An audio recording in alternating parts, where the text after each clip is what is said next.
What's going on, everybody? Welcome to our live stream. We got a full house tonight, so I'm going to go around the horn real quick and introduce everybody. Got our usual suspect, Les, Pegasus Tests on YouTube. Be sure to check him out. Just got back from Finland, doing some brutality stuff, right? Actually, Hatala matches. Brutality's next month. Oh, man. Busy man. But, yeah, regular live stream. Be sure to check him out on his YouTube channel, Pegasus Tests. All right, next, if you guys saw, I think it was our last live stream, John. He's kind of our naval maritime intelligence man here. So we thought it'd be fun to bring him back on, give us the intel brief for the week. So we'll revisit you here in a second. So welcome aboard, John. Hey, thanks for having me on again. All right. Also, we got a suspect that's been gone for a while. Got the good Doc, Christopher Larson. Welcome back, Doc. Glad to be here. Thanks, man. You guys can check out his YouTube channel, Christopher Larson. That always cracks me up every time I say it. All right. Also, we got Will. He's a instructor at the One Shepherd Leadership Institute. He was a Marine in the early 2000s. So, Will, thanks for coming on tonight. I think you've been on one live stream before. Yeah, one or two, three. Yeah, 1, 2, 3. All right. Next, we got Jared, 2 Alpha Solutions. That is his YouTube channel. And he was my competitor during the Grunt Proof Sear Challenge. And he's been a regular on our stream for the last few months.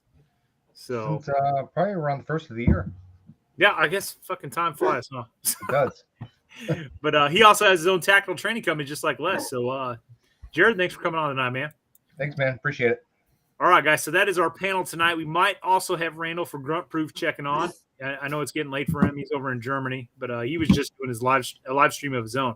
But to start this off, guys, before we jump into our topics for tonight, I'm going to kick it over to John. He's going to give our weekly maritime intel brief. So, John, you got the con, man. All righty. Okay. Can you guys hear me good? All right. Yeah. I just wanted to pull, because I have an annotated slide here. I just want to pull up. That would be better. But so this is, so you guys, if you guys saw me in the last podcast, you'll know, I do some maritime intel stuff, monitoring the Black Sea, Eastern Med, North Africa kind of stuff. And been paying a lot of attention to Novorossiysk lately. So let me pull up the image and we'll get going. So this is an image from the 15th of July, and it's of Novorossiysk Naval Harbor. And let me just get her up. John, while you're trying to pull that up, what's your Instagram page again? So it's Poseidon__S2. Okay, there we go. So can you guys see that all right? Yeah. Coming up good? All right. Whoops. All right, so we're going to touch on that in a second. One sec, buddy. This is the downside of doing everything live. I'm doing everything on a 13-inch laptop, so it's like not the easiest thing. Okay, sorry. So here we go. So this is the naval harbor at Novorossiysk, and kind of one of the interesting things we've been looking at is this ship over here. So this is the Sparta 4, and it's a merchant marine vessel, containers. Break bulk kind of stuff that she can do. And it's been reported in the media that she runs to and from Syria. And so when the war broke out in Syria, she was running weapons and ammunition from Russia to Syria. Now it seems like she's reversed that route, and she's been bringing equipment up from Syria into Russia. So I have if you go to my page, you'll see a lot of satellite imagery with this ship in it, but never with any obvious military equipment, shipping containers and whatnot. But if you have a look here in the cargo hold, you'll see these kind of dark outlines. There's about 4 or 5 of them, and then we also have similar kind of shaped objects on the pier here. And my hypothesis at the moment, and my guess, is that this is Soviet D-20 artillery. I know Les and Doc were going back and forth about that, but that's kind of, I'm not, that's kind of my best guess from researching on the internet. So it looks like they're moving equipment up from Syria. So that is in fact happening. What's interesting is in the past, I've seen the same sort of, and I can pull this slide up in a second, but they generally tend to store or stage the equipment here in this clearing area, the staging area over here. And as you can see, this is absent. So this shot was taken on the 15th, and I have a shot here that I'm about to show you that was taken on the 7th. And what's interesting about it is, what's interesting about that shot is, stand by, pull that one up, is that you'll see that equipment is over here now. So obviously this is from the 7th. The one I showed you was from the 15th. The long and the short of it is, I think they're moving the equipment out and they're putting it on. They have these tank carrier, these like amphib type vessels that they can roll equipment on and off of. And I think that's what they're doing. So they're kind of staging it. They're putting it on their vessels and then they're sending it up into Ukraine to get into the fight. And my guess right now is that they don't. They only put it out. They limit how much equipment they have out in the open at any one time. So they're keeping stuff on the ship and then they bring it out in bits at a time. I thought, I initially had thought that maybe the equipment was going the other way, that maybe this equipment on the 7th was getting put on the pier to put on the ship to go down to Syria. But I don't know that makes any sense right now. I guess we'll see what happens when this ship gets underway and I'm able to get some telemetry on her, like her draft and whatnot, when she crosses through the Bosphorus again, back to Syria. So I won't know for sure. But yeah, that was something kind of interesting because for a long time I had kind of suspected, and a lot of people have suspected she was carrying weapons, but I'd never seen a satellite image with the equipment on board. So we had that. And then the other thing that's kind of cool is, so we've got these ships here, and these are, I'll have to just refer to my notes real quick. But what's interesting is, I'll just point this out. So you'll notice the bow and the bow and the stern of the ships are painted black. These in previous photos have been gray. So it looks like the Russians are using, and there's been some writing on defense blogs about this too, when I was doing my research. But it looks like they're doing like a deceptive camouflage type thing to maybe fool satellites or the visual observer. So that's kind of interesting. And here we have I believe it's a minesweeper that I can show you, where this was taken at the pier, so you'll get a much better kind of look at what that looks like. Stand by, pull that up. So you can see, so the bow and the stern kind of have been painted black to kind of as a camouflage scheme. So as it is, it does sort of obscure the overall, I guess, silhouette of it. I guess at a distance, even on satellite. At first, when I first saw these, I misidentified the ships, and then took a second look, and I was like, oh yeah, look at that. But what's interesting, I think the more interesting thing about it is that AI has been able to sort of defeat this. So synthetic aperture radar imagery and AI is basically able to see right through it. So it's not really effective. And I've heard that they're taking it off some of the ships. So, but as of the 15th, those ships pictured there in the harbor still have it. So there's that. That's wild. What really blows my mind is like you're using like civilian offered services to track these like military movements. Yeah, no, it's amazing. It's pretty cool. Like if you know where to look and you know where to get the information, you can actually find out a lot, and of course if you have the coin to do it, like I said, I mean, you buy the images. I buy the images. They're not too terribly expensive, but yeah, if you have the inclination and I guess the money to do it, yeah, you can find out a lot. Oh, so you got to pay for like every use of this thing? It's not like a monthly subscription or anything? So no, this company, what they do is they have two ways you can do it. You can basically like order an imagery pipeline. So they'll basically fly a location for you at whatever interval you want, and they'll take pictures. And that's a certain amount of money for whatever square kilometer you're trying to get pictures of. The other way to do it is they have archive photos. So they'll upload photos of missions they fly around the world, and then you can buy that photo or a piece of that photo, and it's prorated. The cost is prorated, and so that's kind of how I do it, and you're able to kind of get stuff like that. So it's not always, you don't always get, it can be at times difficult to get the shot you want, but a lot of times it's there, especially if it's a hot spot. There's always pretty current imagery, like every other day at least. So if I can jump in there, I mean, I think this is very telling. Look, let me admit what that I'm going to go, aha, told you so. All right, so there's a little bit of that in here, okay? But let me just own that. But what I am saying is that was me. Was that you? Yeah. Like, oh no. All right. They found us. Yeah, the Chinese are listening. All right.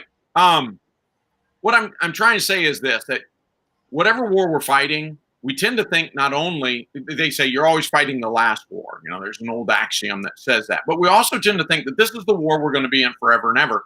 And so because Gen 4 insurgency, counterinsurgency comes after this thing called Gen 3 maneuver warfare or Gen 2 industrialized warfare, since it comes after in the sequence, well, that must mean what we're going to do forever and ever, amen. And that everything prior to this is obsolete and it's archaic. And, so you go, tanks, just 5-6 years ago, guys, everybody was talking about how tanks are dead and there's not going to be any more tank warfare.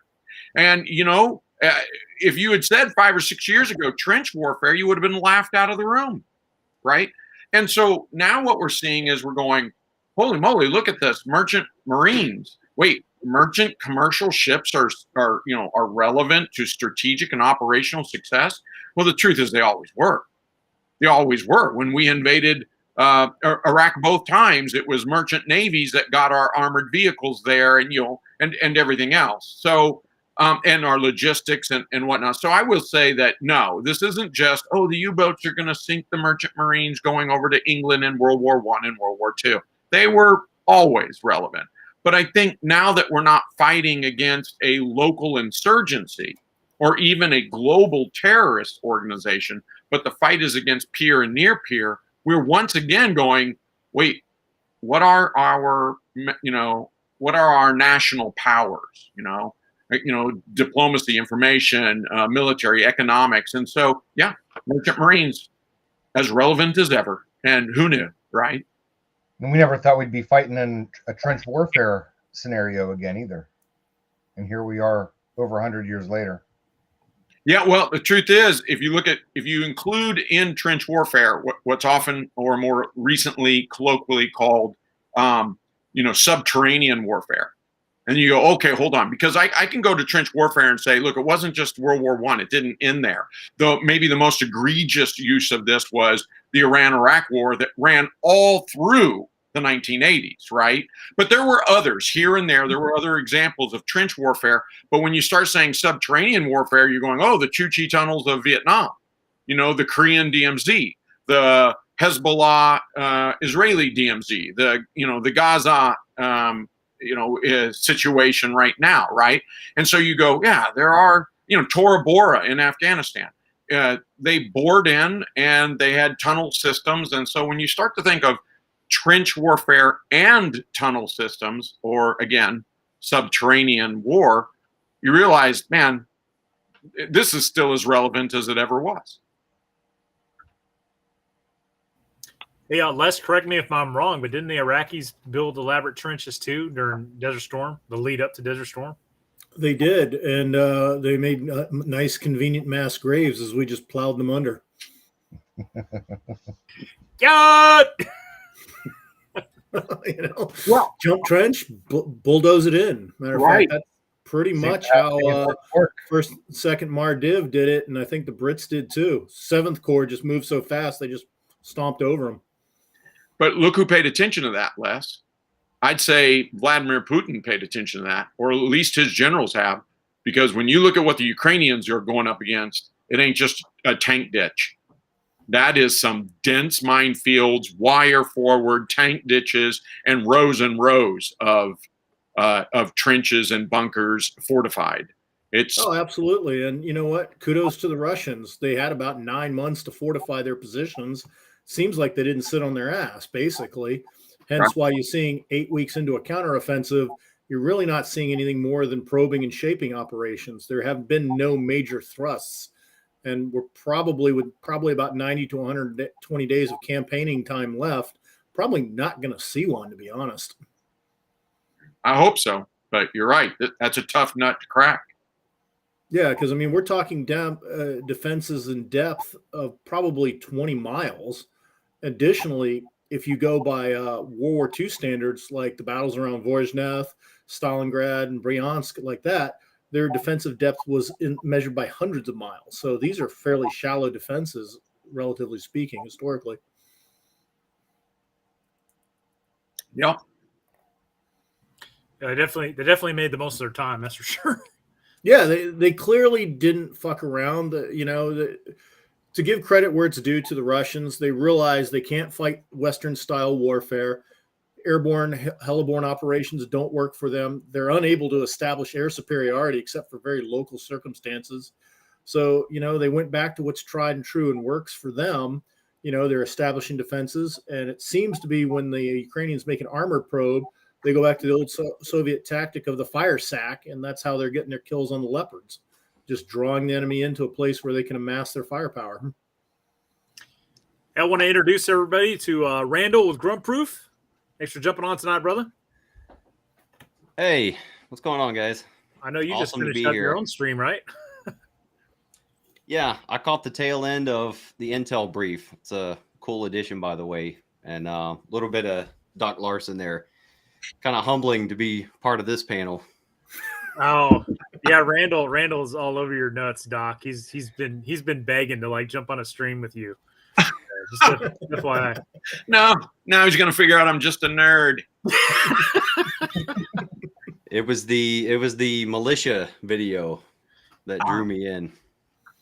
Yeah, got to get back to my videos. I've been I feel bad. Anybody who's going to my videos, I apologize. I'm going to try to get back to it. I've had to push off a book publication and my videos this year. One Shepherd is just in a pivotal year that's going to shape the next 2 years. And this panel's looking like we're having a, like a Shepherd Council meeting or something here. I'm going, wow, where'd you guys all come from?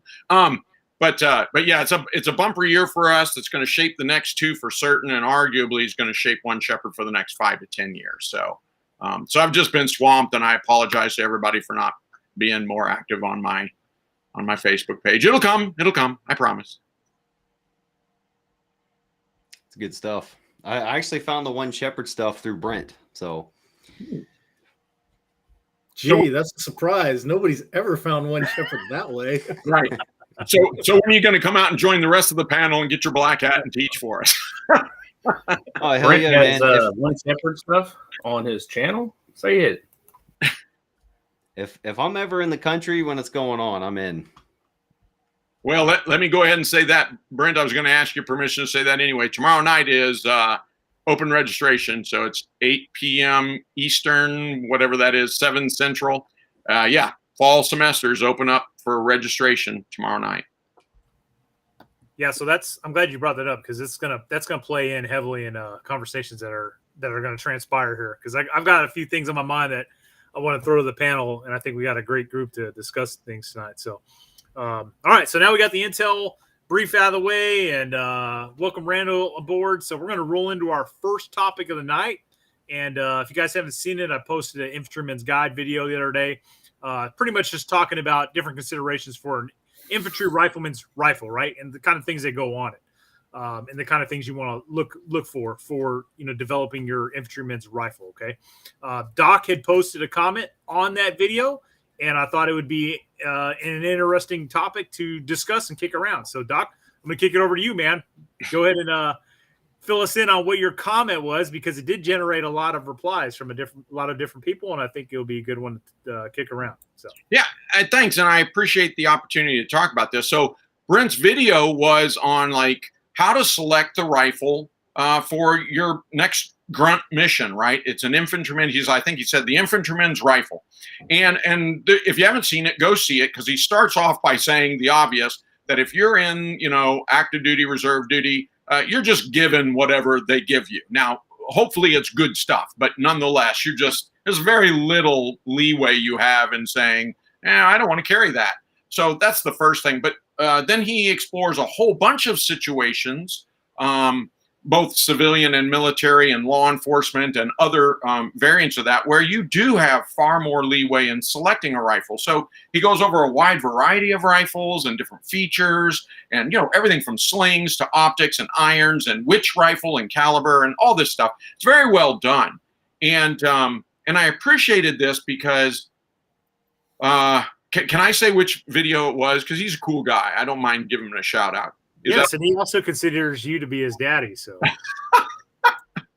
I'm just saying we're twins. That's all. I mean, there's probably genetically. Anyway, Risky Christie was commenting, I swear, just days before that you released your video, Brent.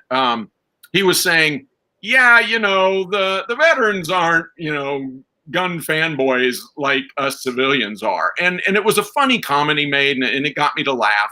And I've heard this over and over again, and I agree with it. I do. Now, first off, there's outliers.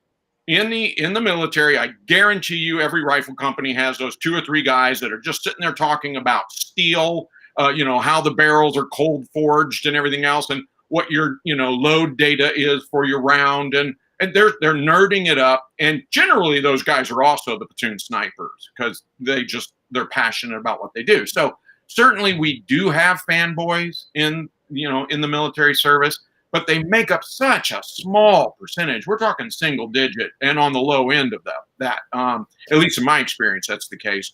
But they do exist. The difference is this, though, that my comment was, grunts use so many different weapon systems in so many different battle environments under so many different conditions that you are quickly humbled.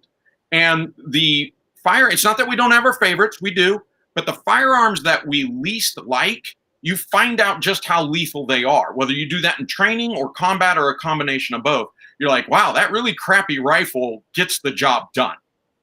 And so you get a little humbled, and you have a new respect for all these various things. And so it just becomes very hard, I think in a lot of veterans' minds, it becomes very hard to become a fanboy of only, the FAMAS or the G3 or, whatever it is, Type 56. It doesn't matter what you choose. It's very hard for us to actually say with any kind of straight face, oh, this is the only thing that works.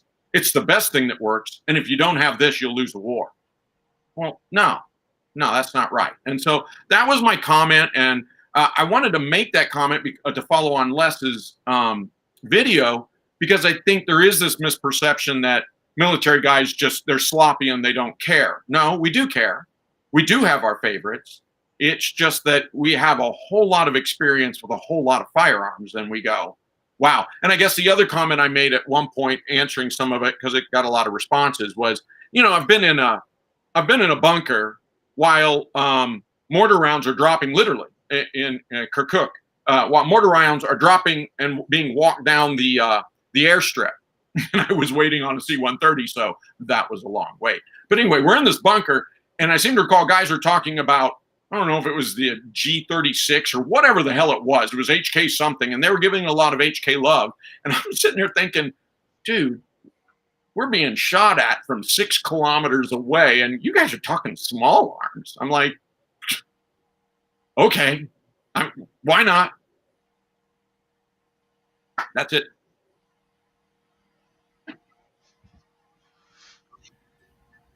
All right, so I'm gonna throw my 2 cents on this, and then I also want to expound upon the topic a little bit as well. And I kind of think where that also is coming from is because the military is this huge organization, right? Combine all the services into one. Well, a very small percentage of that is combat arms, and then an even smaller percentage of that is infantry. So you have this vast organization. We're talking everybody from messmen to aircraft mechanics. All right. So obviously those dudes probably didn't join the service, firing weapon systems wasn't their top goal, right? They probably went in to get technical skills in XYZ or some other, reason. I'm not saying those dudes don't love their country. They love their country. They're just going in to, fix Apache helicopters and fucking, put tank tracks on wheels and stuff like that. Infantry wasn't their top priority, or that wasn't their end set, their goal. So I would say that you have a larger percentage of grunts or infantrymen or any other combat arms for that matter are probably more gun people and are probably more interested in firearms. But even in that community, I know several of us were infantry guys in here. I know we can think of several dudes that are like not gun guys, but yet they were grunts. So. Oh yeah, well, look at the default. When your time is up and you come out in the civilian world, first thing you buy is a clone of your rifle and whatever the current surge pistol is. That's it. Those are your first two firearms purchases. So much so that I've watched gun clerks and gun stores go, I can't sell you an M4. I can sell you an M4 clone. Down that much because the guy is very specific about having the exact rifle he had. And it's one of the reasons the Beretta M9 still commands a fairly decent price tag, because so many guys coming out of the service wanting an M9.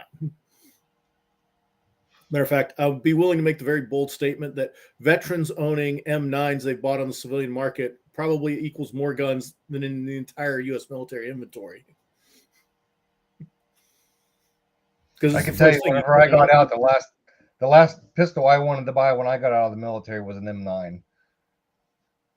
Yeah, either way, it's the exception that proves the rule, though. Because usually you come out, you buy an M9 because it's what you know, and then you start messing around. You go Glock or you go Sig or whatever, and it turns out you go back 5-10 years later, that same guy who's first M9 it's now a safe queen, and he's moved on to other things because he's learned how to use it. Or he's bought it, put exactly one mag's worth of ammo through it, and it's just collecting dust and sentimental value. Hey, Doc, he's here. You can address him directly. He was just talking about you, Risky.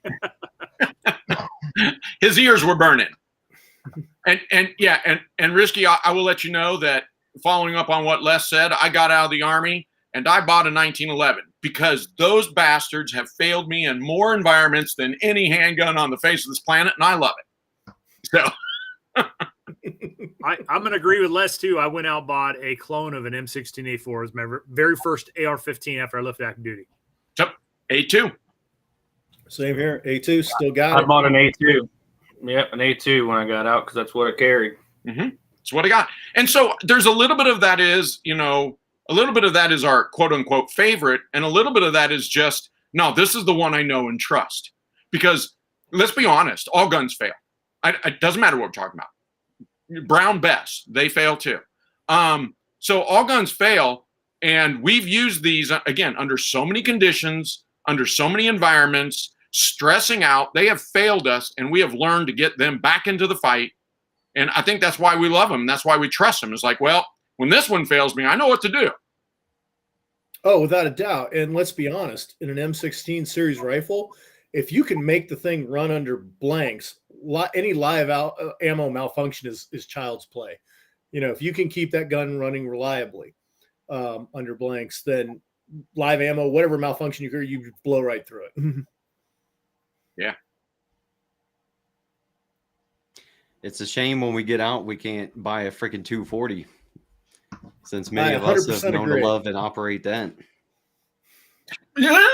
Yeah, no kidding. What's with this? Come on, let's get rid of that thing. And what do you mean a 240? You misspelled M60. Everybody should be allowed to have F-14s and javelins and machine guns. Yes. I think I missed the context of this, but I've actually had a similar experience, or at least I've had the same observations. All my active duty time was overseas. And so you don't have Americans living in Germany doing their own shooting on their off time. When I moved over into the reserves in Europe, a lot of my friends were resident Germans, and they had they were hunters in Germany. So I would go shoot with them on their hunting grounds. They would do their own shooting, but I can see, like, for the general military, like Brent said, we're not all grunts, but even when I was a grunt, we did a lot of shooting and a lot of dry fire and playing with our weapons. But if you consider what a lot of standard Americans are doing, especially these days, I know a lot of guys that have a gun in their hands daily. And if you consider training in the military, how hard it is to schedule and organize a range, the limited ammo you get, and how safe the training has to be, I could totally see that mentality. So if you got, at least, I missed the context, but what I'm thinking here is, if you got a guy who serves the minimum 3 years, he's had to qualify 3 times with his weapon. Hopefully that's not, hopefully he's done more shooting, but if he hasn't deployed or done a lot of field rotations, he hasn't really done any fire and maneuver stuff. And he has very limited, experience and knowledge about that weapon. Okay, perfect. You just gave me the best segue, because this was another thing I was going to bring up. So I've also heard on different YouTube videos that I've watched, I can't name this specific one, but I've heard it before, that civilians are better trained in certain aspects, like handguns, for instance, than a lot of military guys getting out. And with the predominance of, like, rifle classes out there, tactical rifle classes out there, like, what Jared and Les teach, a lot of civilians get more trigger time than probably a lot of active duty folks. And, I'll share my own experience when I left active duty. Like, my experience with a pistol was when I was a gunner in a machine gun team, and literally it was a secondary, and it was a complete afterthought, right? It was like, hey, your primary weapons is your M240 Golf medium machine gun. And I knew that motherfucker front and back and side to side, right? And then it was like, oh yeah, and you got this secondary, here's your M9. And I went to the range and qualified with it, and, like, I got a hip pocket class right before I qualified with it on how to use it. Knew nothing about any type of the pistol training you guys see nowadays. Knew none of that. And then I remember when I first left active duty, and I was going, I went to a range in Texas to look into how I could get a concealed handgun license. And I'm talking to the guy, and I remember when I went to the class, and they were talking about carrying condition 1, right, with my pistol.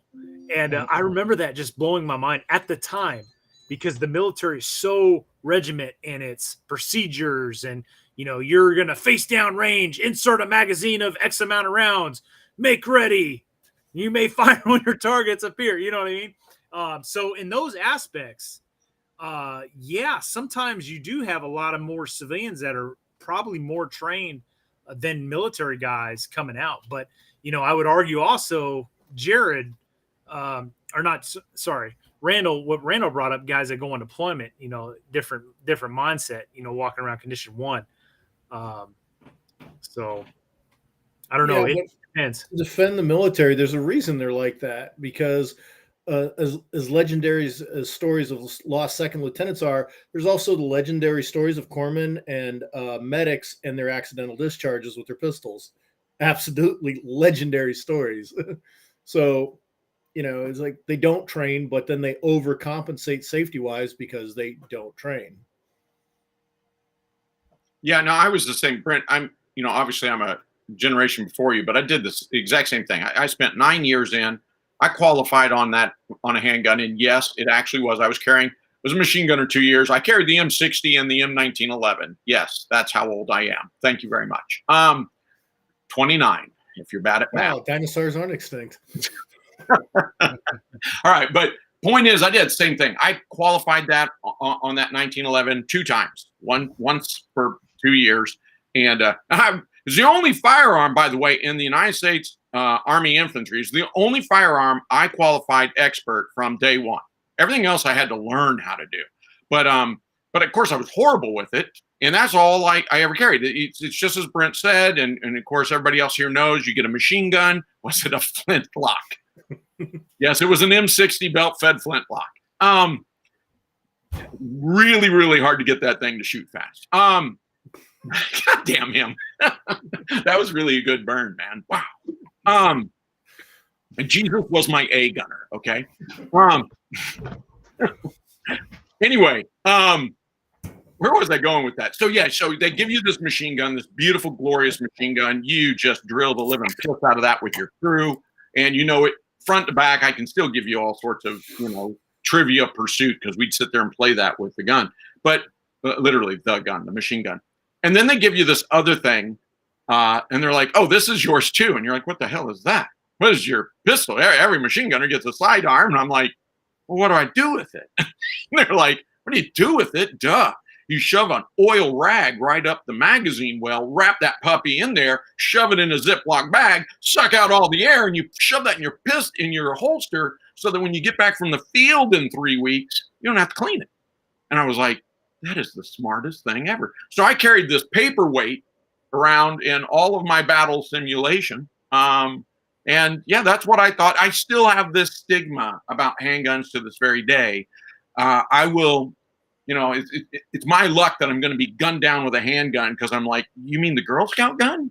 That Girl Scout thing that they give officers to humiliate them? That thing? So yeah, I want to shoot machine guns. I want to shoot grenade launchers, the fun stuff. Rifles are a lot of fun, but not as fun as machine guns. And pistols, I'm like, I think you're supposed to throw that in your glove compartment and just leave it there until you sell your car. I never shot a pistol until I never shot a pistol as active duty infantry. The only time I actually manipulated one was when we tested for EIB, and I had to learn it. And I was actually on a 240 gun team, but I don't know the doctrine anymore. But we were mechanized infantry. Our gun teams had 4 people, so you had a gunner, load bearer, the team guy who had a rifle, probably a 203, and another rifleman. So it's like, exactly, all right, you're a machine gunner. You don't have anything else, So yeah, we went to EIB, and we, us idiots are looking at the 9mm, having to learn how to take it apart and operate it. And we're like, what is this piece of junk? Yeah. We're going to get to pistols again. That's going to be another topic. So I don't want to dive too far down the pistol hole. Going back to the training between civilian and military, just this past weekend, we had our range day training day. And I think we had 10 guys, 11 guys there, and all kinds of NFA type stuff, ATF's Agent's Wet Dream. But we probably shot every bit of 12,000 rounds by 3:00 in the afternoon that day, combined with everybody there. We just did a tremendous amount of shooting this weekend. So I don't think you don't get that on a daily basis in the military. No, it's surprising how little live ammo you actually put down range, but that goes back to a conversation Doc and I once had when we compared militaries. And even the little bit that the U.S. puts down, we're vastly ahead of everybody else. So, yeah, that's my thing is I'm going to agree with what Les just said, but I'm going to put that in context. So one time we're doing a range. We're doing, it was like a road march, and then, Army infantry, I think was with 101st, and we drop our rucks, and then we go into this 800-meter, movement to contact as a platoon. And so the machine gunners all went through about 600 rounds, and all the riflemen went through 7 mags. And this Japanese officer comes over, observing this, and he walks up to my squad leader. He goes, "How many rounds did you shoot?" And he said, "I think I shot 200. And he said, "How many did your crew shoot?" And he's like, "Oh, we're all about 200, except those guys. Those are machine gunners. They fired 600. And he goes, "Oh, your squad just fired more than the entire Japanese Defense Force did this year," Okay, so obviously an exaggeration. But hold on. Let's put that in real terms. This happened to me twice, once with an Iraqi and once with my brother-in-law, who is Rock Army infantry. Now, again, mortar infantry, so he's a mortar maggot. But, he's walking around carrying the K1A carbine and all this other stuff. So I have a K1A carbine. He comes to America. We're sitting out there. We shoot. It's about the 3rd time we've been shooting that summer. And he turns to me and he says, hey, how many rounds have I fired? And I said, I'm looking, I'm going, I'm counting cardboard boxes. I'm like, I don't know, about 100 rounds, I guess. And he goes, no. How many rounds have I fired here in America? And I said, I don't know, Sung Chul. Probably 300 to 400 rounds. And he goes, oh, I just fired more than I did in my 3 years of service in the Rock Army. And I said, what? An Iraqi did the exact same thing to me. And I said, you only fired, and he was in 6 years. I said, you only fired 300 bullets, live rounds, while you were in Saddam Hussein's infantry. And he said, no. I fired 150 live rounds. I fired 150 blank in 6 years as a rifleman in Saddam Hussein's army. So, I think, Les, you'll drop 200 or 300 rounds on a day with a rifle, with a machine gun. And, and I don't know, I was in the Reagan and Bush era. And then I caught the Clinton era when they started clamping down. So I did see a huge difference in my last 2 years under the Clinton administration. We still shot quite a bit, but nothing like we used to. So it can be different on presidential administrations, but I don't know. We sat down and tried to count it one time, and it was like, nothing huge, but we were coming out like, I don't know, I'm firing 5,000 live rounds per year, about 5,000 blank rounds per year, depending on the weapon system that I'm on. So I'm firing, I'm pulling the trigger about 10,000 times a year. And I agree. I think, man, that's really not that much. But when you realize other militaries are doing hundreds of rounds 100 rounds in 1 year, my 10,000 rounds looks pretty damn impressive. I think what's cool is the global war on terror and all the YouTube videos that have come out during and after that time. We've kind of made it sexy to go out there and just put down rounds down range and just go to town and really train the trade craft. And so the military, I'll give them the credit that we do kind of figure out a lot of things first. Like, we've gone through the most uniform changes during this time. We've done the most weapon sight upgrades during this time. So we've actually been able to field and combat test a lot of like skills, like battle drills, SOPs and everything, and equipment and uniforms during this time when you could really, when your life is on the line. So honestly, I think, if you look back in the 90s, like if you had people like you see these YouTube guys just shooting the place up, doing awesome training, if you did that stuff in the 90s, you might be looking at a Ruby Ridge Waco response to that. Because, I grew up, I didn't know anybody that shot that way, hundreds of rounds in a day, maneuvering, plate carriers and using tactics. Like, I mean, there's places in Europe, if you conduct that kind of training and you're wearing plate carriers and stuff, that's verboten. That's you're definitely going to have some targets on your back. So I give the military credit pretty much to kind of advance that method of training and getting out there and, getting your gun dirty instead of just going out there, zeroing, hit a couple targets and go home. Well, that's the nature of military stuff. I mean, take the Vietnam conflict. Look at how it started in 1965, and then look how they're equipped when we leave in 1972. There's almost nothing in common. The weapons have changed. The uniforms have changed. The 782 gear has changed. Everything has changed. The radios are different. There's a Marine in 1972 had almost nothing in common gear-wise with his 1965 counterpart. Yeah, and especially listening to all these SOGcasts, the MACV SOG stuff that's getting popular. I remember reading the books about the LERPs guys. 600 rounds of 5.56 for riflemen. That's just insanity, and all the stuff they developed. And I think it depends on too where you were with. I was first in 2-3, and we were all over Asia training with guys, and actually getting we got a lot of trigger time even in training. And then when I went to 3-4 out there in 29 Palms, because of the area that we were at and the battalion moving over from Pendleton, we got a lot of rounds too. But there was lulls in it too, where we were just out there learning fieldcraft and patrolling and things like that, and just specifically learning how to be in a grunt and infantry and being silent and deadly and all. and then we get the range when we could. I never felt the weight of a full combat load with live rounds until my first deployment. I don't know if it was budgeting or because we were overseas mechanized infantry, but anytime we did live fires, it was maybe half a combat load. So when I first got down range and got that, seven magazine thing, and then eventually upgraded to a saw gunner and got 600 rounds, I was like, dude, this shit's heavy, and it was sad. It was sad to learn that down range. And then we come back, I become a team leader, and I'm training my younger guys, and we go to gunnery in Grafenwehr, Eastern Germany. We get our rounds handed out to us, and it's like 4 magazines per person, maybe 2 nut sacks for a saw gunner. And I'm trying to teach them support by fire and suppressive fire.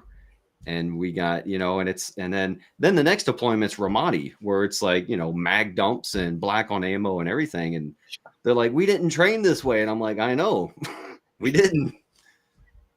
I don't know if that was just my experience or what.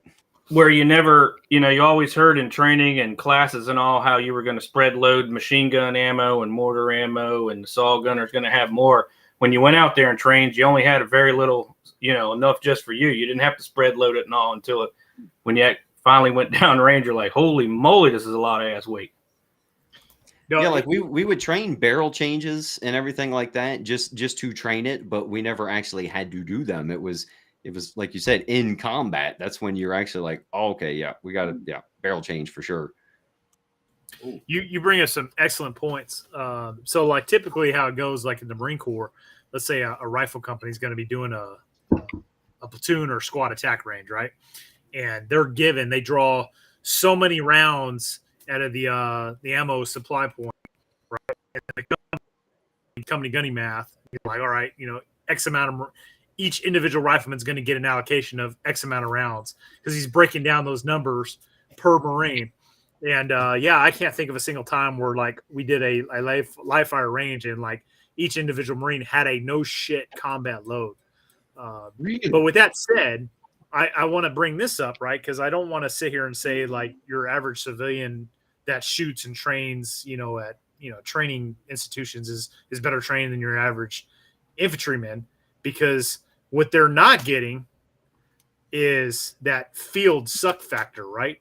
They're not. I can almost guarantee that civilians, for the most part, aren't going out into the field for 3 days to a week, fucking pulling, guard shifts and standing watch on posts and digging fighting positions and breaking the back, humping 80-pound rucks. Like unless they're going to One Shepherd, they got an alibi, right? But like I don't know of any other training company that's like One Shepherd. S&S Training Solutions is close, but they don't do week-long semesters, right?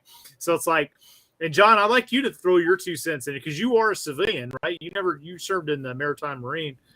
The merchant Marines, but obviously never did any small unit tactics stuff till One Shepherd. But I was going to say, I think Doc knows a place where you could do that.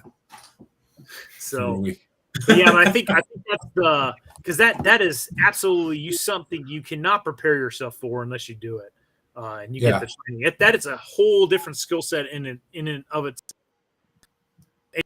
It's funny. I was just gonna say, the guys that are fucking, former infantry guys, because it's like first thing they wake up, part of their daily morning routine is, brush their fangs, shave their face, and then take fucking 4 ibuprofen. Yeah. Well, and it's funny you say that because, look, it's not like the curriculum comes from my experiences alone. Let's be realistic here. You guys all know that. It's way too many people, building One Shepherd over many, many years, decades. But I will say that what you guys are talking about really doesn't resonate with my experiences in the United States Army. But I was told by people prior to the Reagan years, those 8 years, and then the residual effect of that, it did last longer too. People said, oh man, we didn't get this when we were under the Carter administration or the Ford administration. They talked about how scarce everything was. Like, oh yeah, all we did was get like 2 qualifications a year and all this. We didn't do live fire. Well, man, under the Reagan administration, the hell with that. Every time we went somewhere, whether I was mech infantry or whether I was some kind of dismounted, air assault light infantry, their big thing was, and I agree with them on this. They're like, we want to stress you out before you ever get to the range. And we want you to get to the range in an authentic way. So in mech, we might drive for 2 days and just beat the hell everybody in this can, just shake them up in the can and beat them up. And then you get them out. But it was full load. It was full load and it was combined arms. And it was just like, oh, go for broke. And then light, it would be, they just walk your ass. And I mean, they walk your ass. Like they do a 12-mile force march with all your gear, full battle loads, everything else, rocket launchers on, poor mortar maggots are humping their gear and extra rounds. And we're like, oh shit. And so they force us in 10, 12 miles. And then we would go into a live fire. Air assault. I've done air assault in 2 o'clock in the middle of the night. You jump off. And I was a machine gunner there too. And oh my God, no, it's full load and everything. And so that was my experience. Don't get me wrong.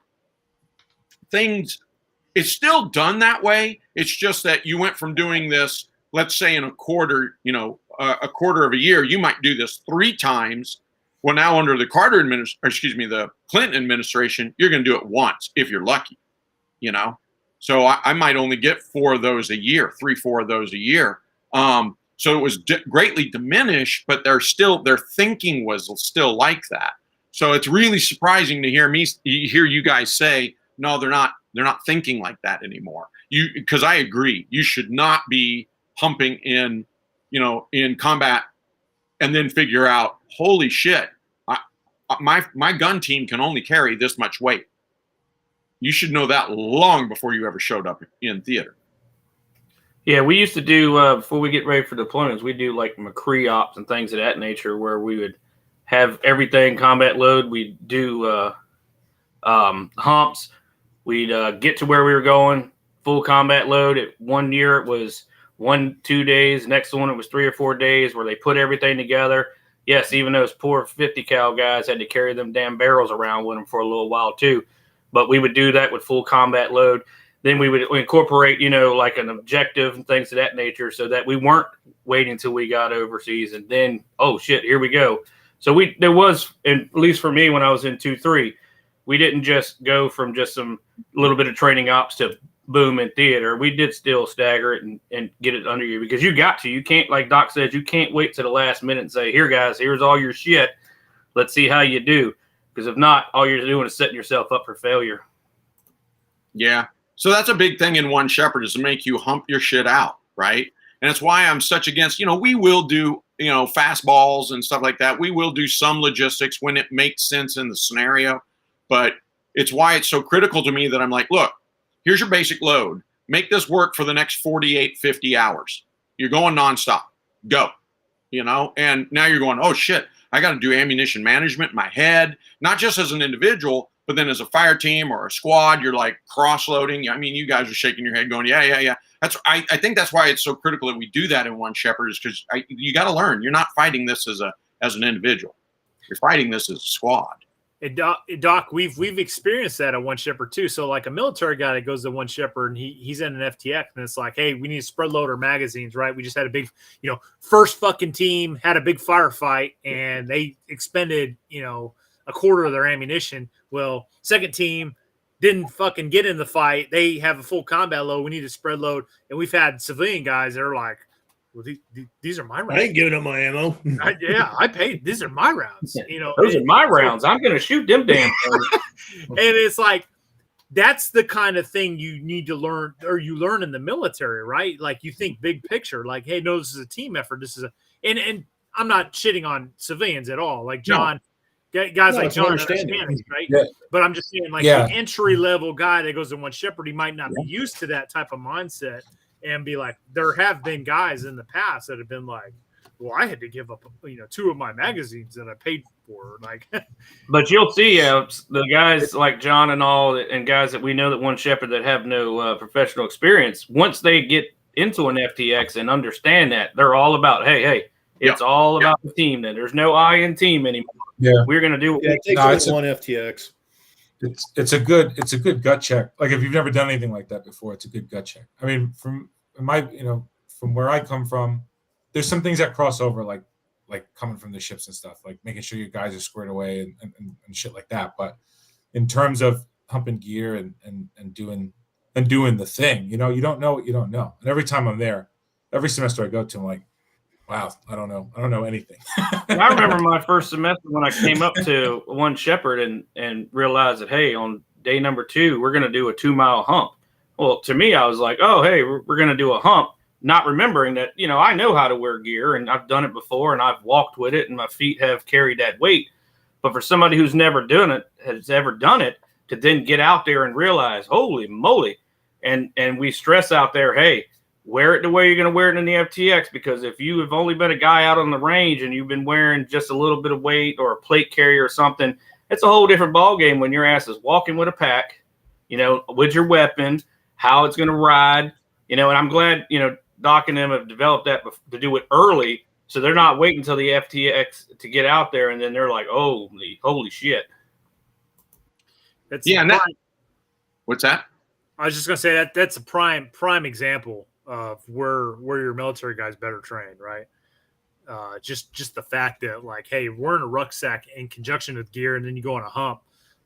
Your civilian who's never been in the military might be far better at shot timers and split times and running around barricades and shooting and transitioning shoulders and all this other stuff, and but he's definitely not going to have the experience of, like, hey, how's your gear ride with this fucking rucksack? Oh, and by the way, do you have everything on you to sustain you for combat operations over the next 72 hours? So, and how many times have we went out there and guys have had, the Gucci gear, things of that nature, and then they get out there in the field and they're like, hold up, this looks pretty and it's cool as shit to have, bought out the catalog, but it doesn't work in the field. It's not made for a field environment. It's good at the range because you're only wearing it for a few hours.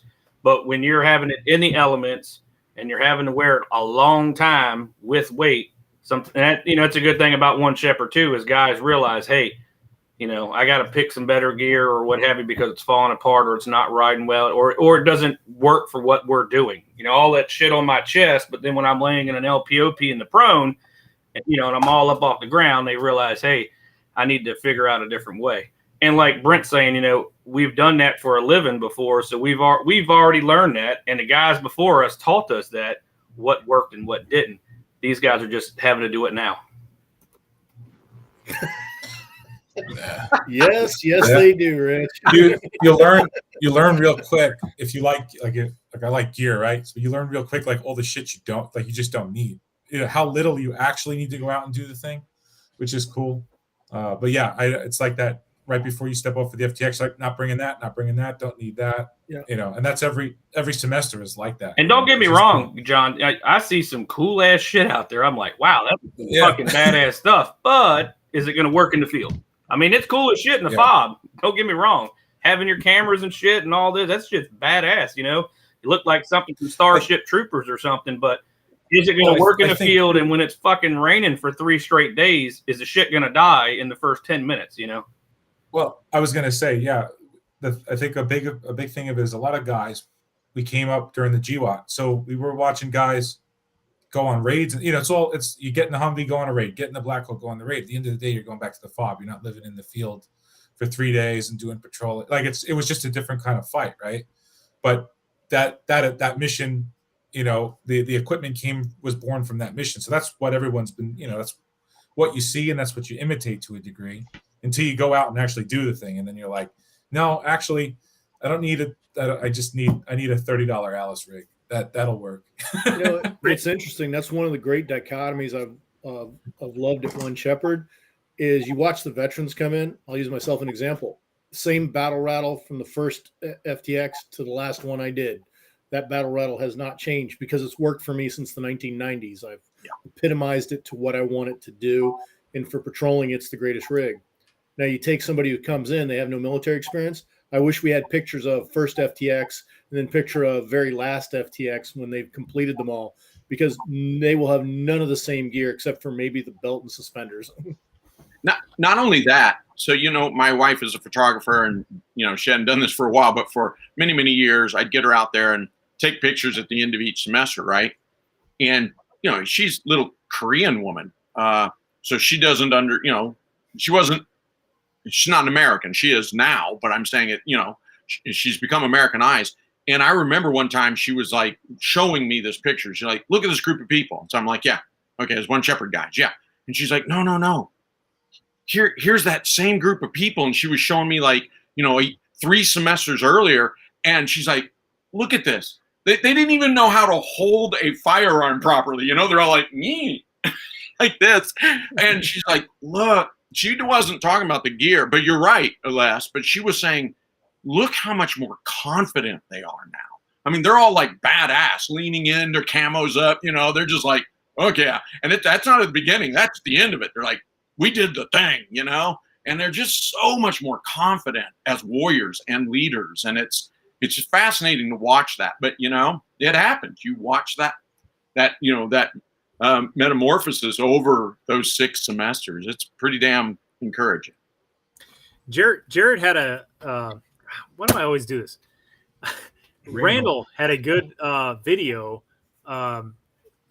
What grunts can learn from backpackers and what backpackers can learn from grunts. It was like a 2-part series. Nice. But it was like, it's like backpackers are, they look at like military surplus gear and like, ugh, heavy, no, stay away. Like they're all about like shedding all the ounces, right? Cutting spoons in half and, stuff like that. But there's things we do as infantrymen where they can learn from us, right? But on the flip side of that, and this is in Randall's video, you can look at some of the stuff they do, and it absolutely fucking makes sense, right? We do a lot of like regimented stuff that it's not easy, it's not streamlined.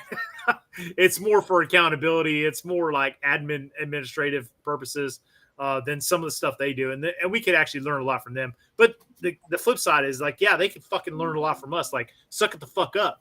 Like, I'm sorry that this piece of gear weighs X amount of ounces. Like, fucking grow some balls and put it in your ruck and hump it, right? So, anyways, Randall, you can speak to this.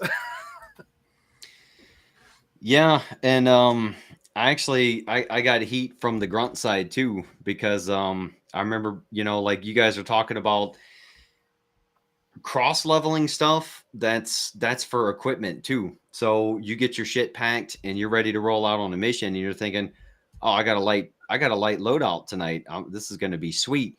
And then you get up there, do your PCCs, PCIs, and your squad leader hands you some extra fucking batteries, a spare barrel, something, the fucking clue for the javelin, and you're like, all right, this sucks. So one thing I talked about on what grunts could learn is we could learn how to lighten our loads a little bit to be able to carry our mission essential stuff a little more.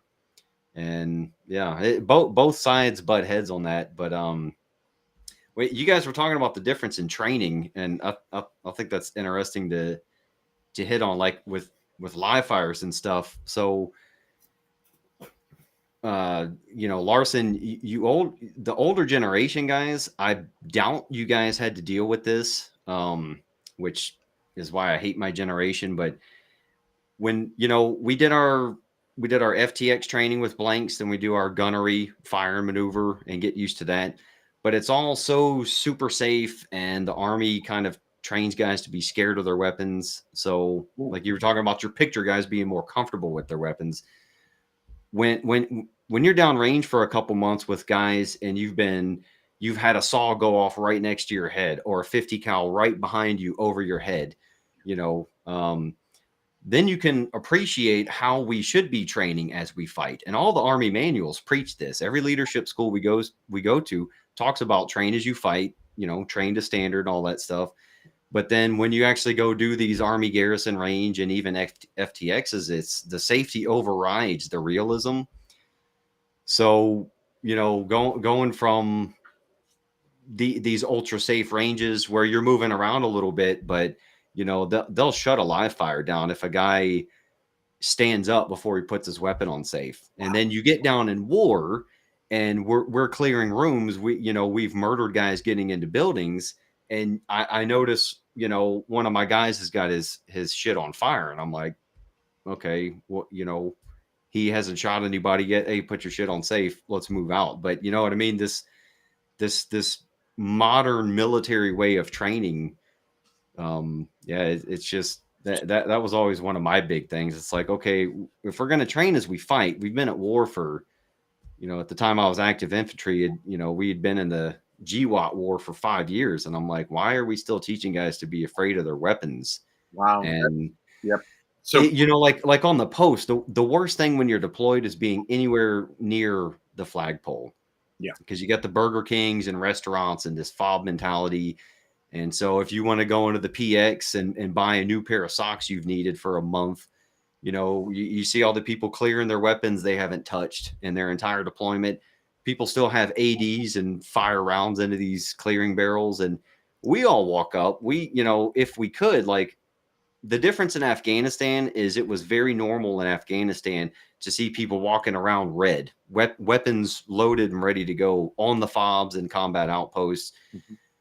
For some reason in Iraq, that was you couldn't do that. You couldn't come in the gate unless everybody got out and unloaded their weapons and stuff. Maybe the difference was in Afghanistan, we had that green on blue. That was a serious threat. You know, we had guys getting mowed down on their posts, but just the whole safe mentality over training. And then, but then these guys still have to go to war and actually get into combat. And that's the first time they've had a saw go off next to their head or very unsafe things happening, you know? So let's talk about that. Let's explore that just a bit. And I want Les to weigh in here because, okay, first off, one shepherd says, you know, hey, we've got a lock and load and a clear area as you enter on the fob. And the fob is really just a glorified camp, right? Bunch of tents together and stuff. But you step off that, you lock and load, you know, you go hot, and it's very forgiving because this is miles gear and blanks and blank adapters and stuff like that.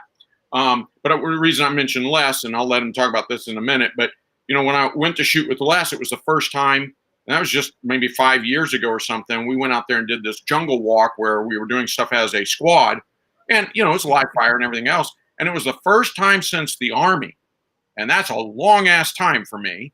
It was the first time since the Army where Les gets up there and goes, all right, at this point, I will let you lock and load. And then, you know, it's 0830, and we will likely clear at about 1800 this evening. If we run a little late, we run a little late. That's it. We locked and loaded. And it didn't matter how many ranges we went to or how many iterations we did. No, you fired till you're like, all right, bang, bang, bang, bang. Okay, you know, whoever, the patrol leader, ceasefire. All right. You lock into, you know, go, click back onto safe, weapons down, you know, sidearms, whatever it is. No, I got one in the pipe. My weapon's on safe. And that's how you traveled for the whole fucking day. Pardon my French, the whole day. And I thought, man, this is great. It's like being back in the Army. Now, to be clear, when I was in, if you were going for a zero or even a FAM fire range, you know, a two-way, a flat range, as they say nowadays, then of course there were people to rod you on the range, people to rod you off the range, no brass, no ammo, drill sergeant. I mean, that sort of stuff. It was very contrived. And there were those things. And I felt like it served a purpose on those kind of ranges. But then the other ranges that I was describing, not only did you just get on, you would come up to the point where you're like, okay, this is your tactical assembly area. You're getting ready to do passage of lines. Lock and load is the guide. And there was some Humpty Dump that comes down and goes, all right, I'll walk you guys through. And he'd walk us through concertina wire. Because, you know, this is training for the Fulda Gap, right? The Soviets were still a real thing. And then we go through, and I see these live fire today. And on one hand, I agree with you. I'm like, God, they do so much better live fire than I think we did. Ours always felt hodgepodge. The difference was I'm genuinely confused. I'm like, who are all the guys walking around in orange vests? Yellow vests. I've never seen this before.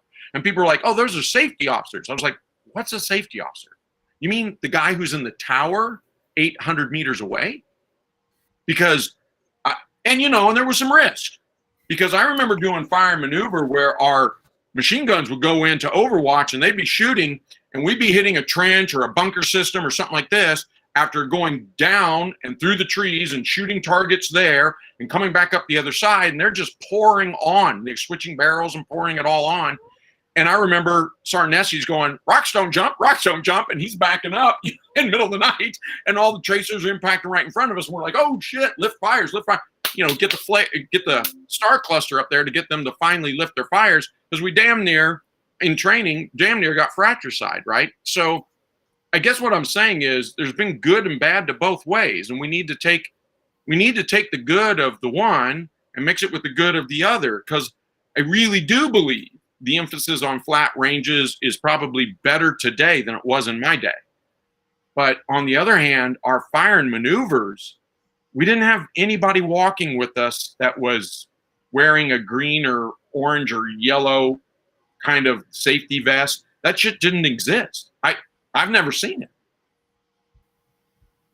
Yeah, and maybe it was just different eras and all. I was mid-90s. Well, one of the advantages we didn't have that when we were doing ranges and whatnot, and doing our live fires. Being Marine Corps infantry, they kind of let us go and said, you had to learn. Hey, this is your weapon, and you could kill the guy next to you if you fucking off. And you had to trust the guy next to you, to your left and to your right, to ensure that you could trust them when you went down range. So, we walked around and it was time to go. Now, when we were on a KD range, then yeah, it was all, treat every weapon as if it was loaded. You may fire when your target appears, target, all that stuff. But I didn't see that when we were doing training for getting ready to go deploy or anything like that. It was I knew the only time that I seen cadre or anything like that was when we was in Fort Irwin, with the white stripes on their covers and whatnot for the little officers. The only ones I can ever remember. And that was when we were training up, being aggressors for 10th Mountain, things like that. It's a standard now that you're going to have, like, during daytime, you're going to have like a PSO per every 4 Marines. And then at night, you're going to have 1 PSO per every 2 Marines. So does that mean they're walking behind as they're doing fire team rushers? There's a guy that's even behind the fire team leader or your squad leader that's just watching?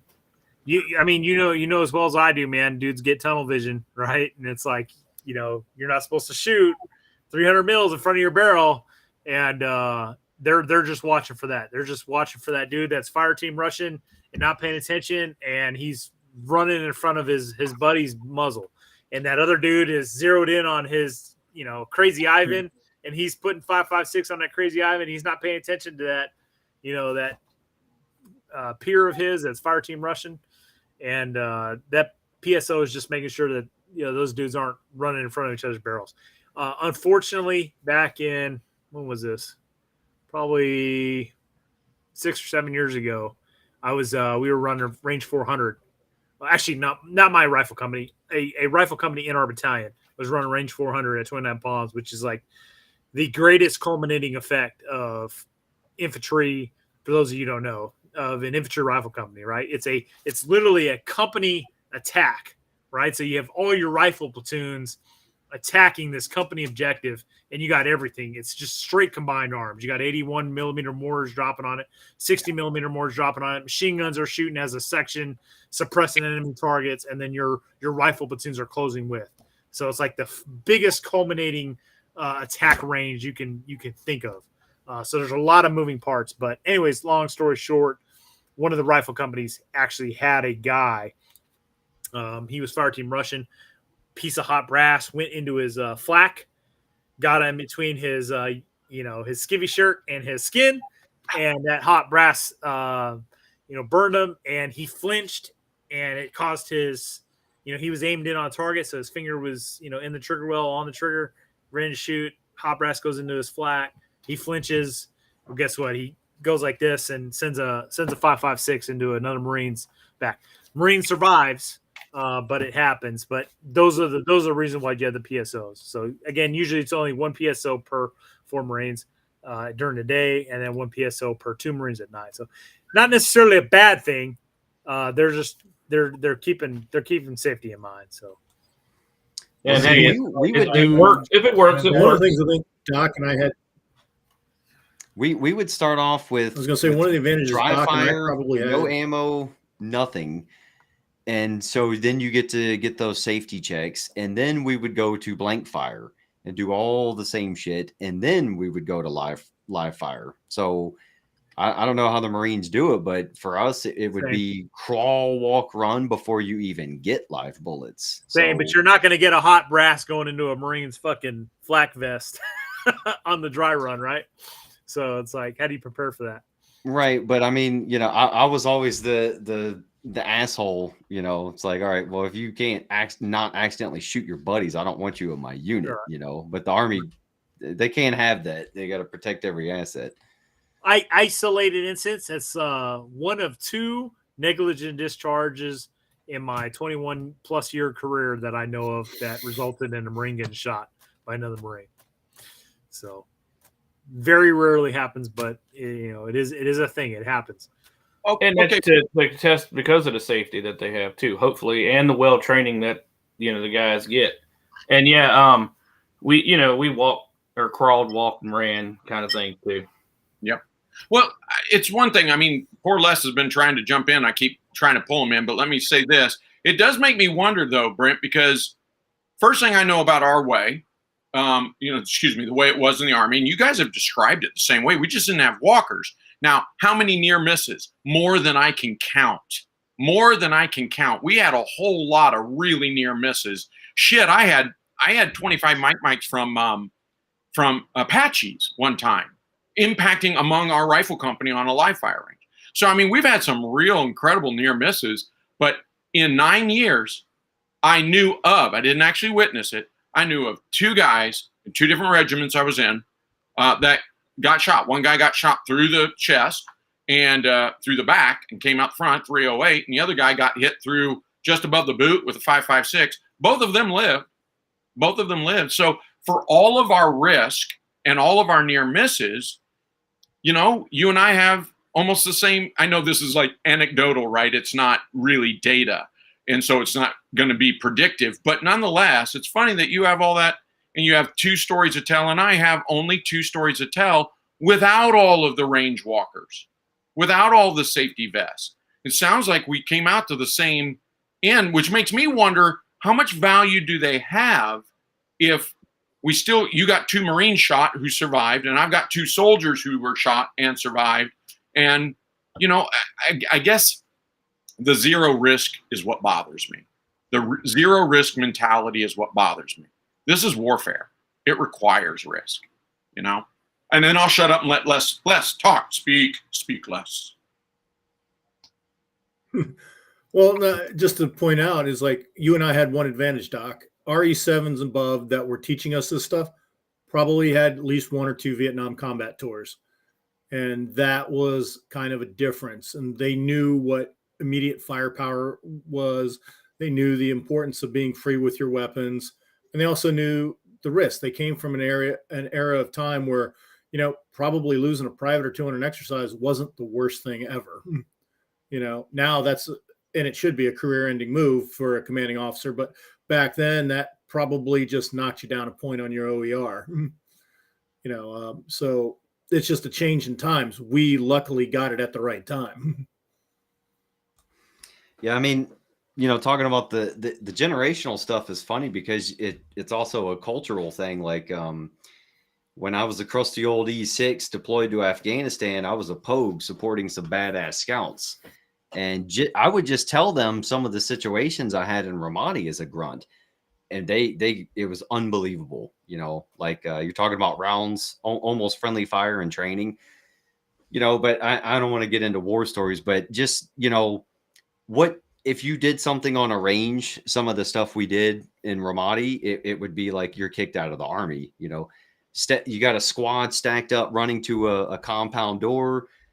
I'm the team leader with a 203. I step out to the side, fire an HEDP right next to my guys, friggin' 25 meters in front of them into that door so I can blow it open or loosen it up so they can push through, clearing target houses in the city of Ramadi, fucking tank rounds hitting the floor above us of the house we're in. Like, so literally almost friendly fire. And luckily it wasn't the usual crappy structured house there. It actually held up and we could say, what the fuck, and get out of there. But Yeah, it's like less, that's what got me on that. You got the guys who have actually been in combat and have it. I don't see my problem with the Army is just the like you said, the zero risk. And it's like, okay, well, we can't mitigate all risk and we can't be terrified of everything, but that's what the risk mitigation is for. We do all this how to calculate risk stuff. And I found that going through deployments and everything, actually getting into, close calls and all that, you learn to calculate this stuff a lot faster. You're a lot more proficient with your weapons and how you move and how your team moves. So, if you took a whole bunch of grunts who just came back from a deployment where they actually saw combat, if you put them on a range in front of a sergeant major and a major, they would disband the entire fucking unit just because of how they moved with their weapons, and they weren't doing all this really, fearful stuff. So, I mean, I don't think that can be replicated in training. Definitely with the modern bureaucracy and everything. Yeah, they say the more you sweat in peace, the less you bleed in war, and they want you to train as you fight and all. But it's hard to take the two, with the safety and all. Which again, you guys were talking earlier why it's so good that you have the safety aspect out there. But I agree too. Without that element of danger, it's hard to replicate. Now they do it, for the training that we do out at One Shepherd, where we can see where dudes are doing blue on blue, things of that nature. I think that opens their eyes too. John up there at the top corner can attest to that too, where, guys are just fucking emptying mags into wherever the hell they are. And then, oh shit, I done shot two of my buddies and shit. Now it's in training, so we're able to learn from those mistakes, but they kind of pick those big important pointers up. When you're downrange for real, you don't get that second chance. So yeah, I think you try to you've got to, from a training standpoint, you take yourself out of every time, whether you get killed or you do something dangerous like that, you've got to kind of reflect on it and be like, all right, if that was real, that would not be good. I could say I took another course. It was a 3-day course, live fire, small unit tactics. That was up in West Virginia in Romney with Max Velocity. And that was cool because they started you out, you did nothing in the gun and you started off in an individual, you'd run the lane, then buddy pairs. And then by the end of the weekend, you did like a squad assault, and live fire. And that was pretty cool. Especially considering, I'd never done anything live fire like that before, but it's pretty cool to see how quick you can get a bunch of guys who haven't done that before up and doing it safely. But you're definitely moving, you're taking your time, right? You're thinking about it because you don't want to have an accident. That's for sure. And going it's back amazing in live fire training. Go ahead, Les. I was going to say it's amazing. You've probably noticed this too, Jared, that the number of people in live fire training that are just not used to other people having guns around them shooting, like not even used to the sound of gunfire or definitely maneuvering around another person. Like we've actually had a drill of bounding where the guy on the left shoots and then he moves behind the guy and who's shooting and then he takes up position. They just do that across the line just to get people used to, oh, there's a guy next to you firing a gun, because it's amazing how it freaks people out. I mean, just look go to a range, an indoor range, 10-lane indoor range, shoot on one lane and watch the guy either side of you when you're firing. They'll just inevitably stop shooting. Mm-hmm. So, absolutely.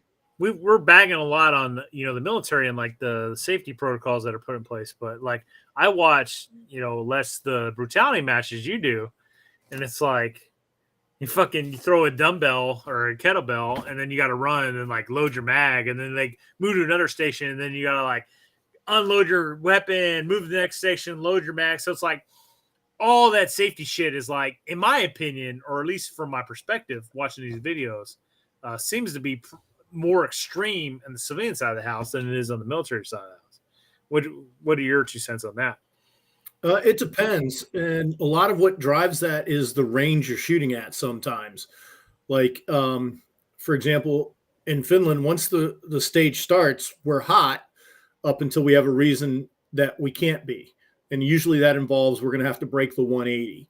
and then they'll have you unload the weapon, and that's designed in the stage. Now, down in Slovenia, when I went there, the range rules were so strict that literally you walked up to the firing line with your gun in a case, took it out, did the stage, and part of the clearing procedure was your gun went back in the case.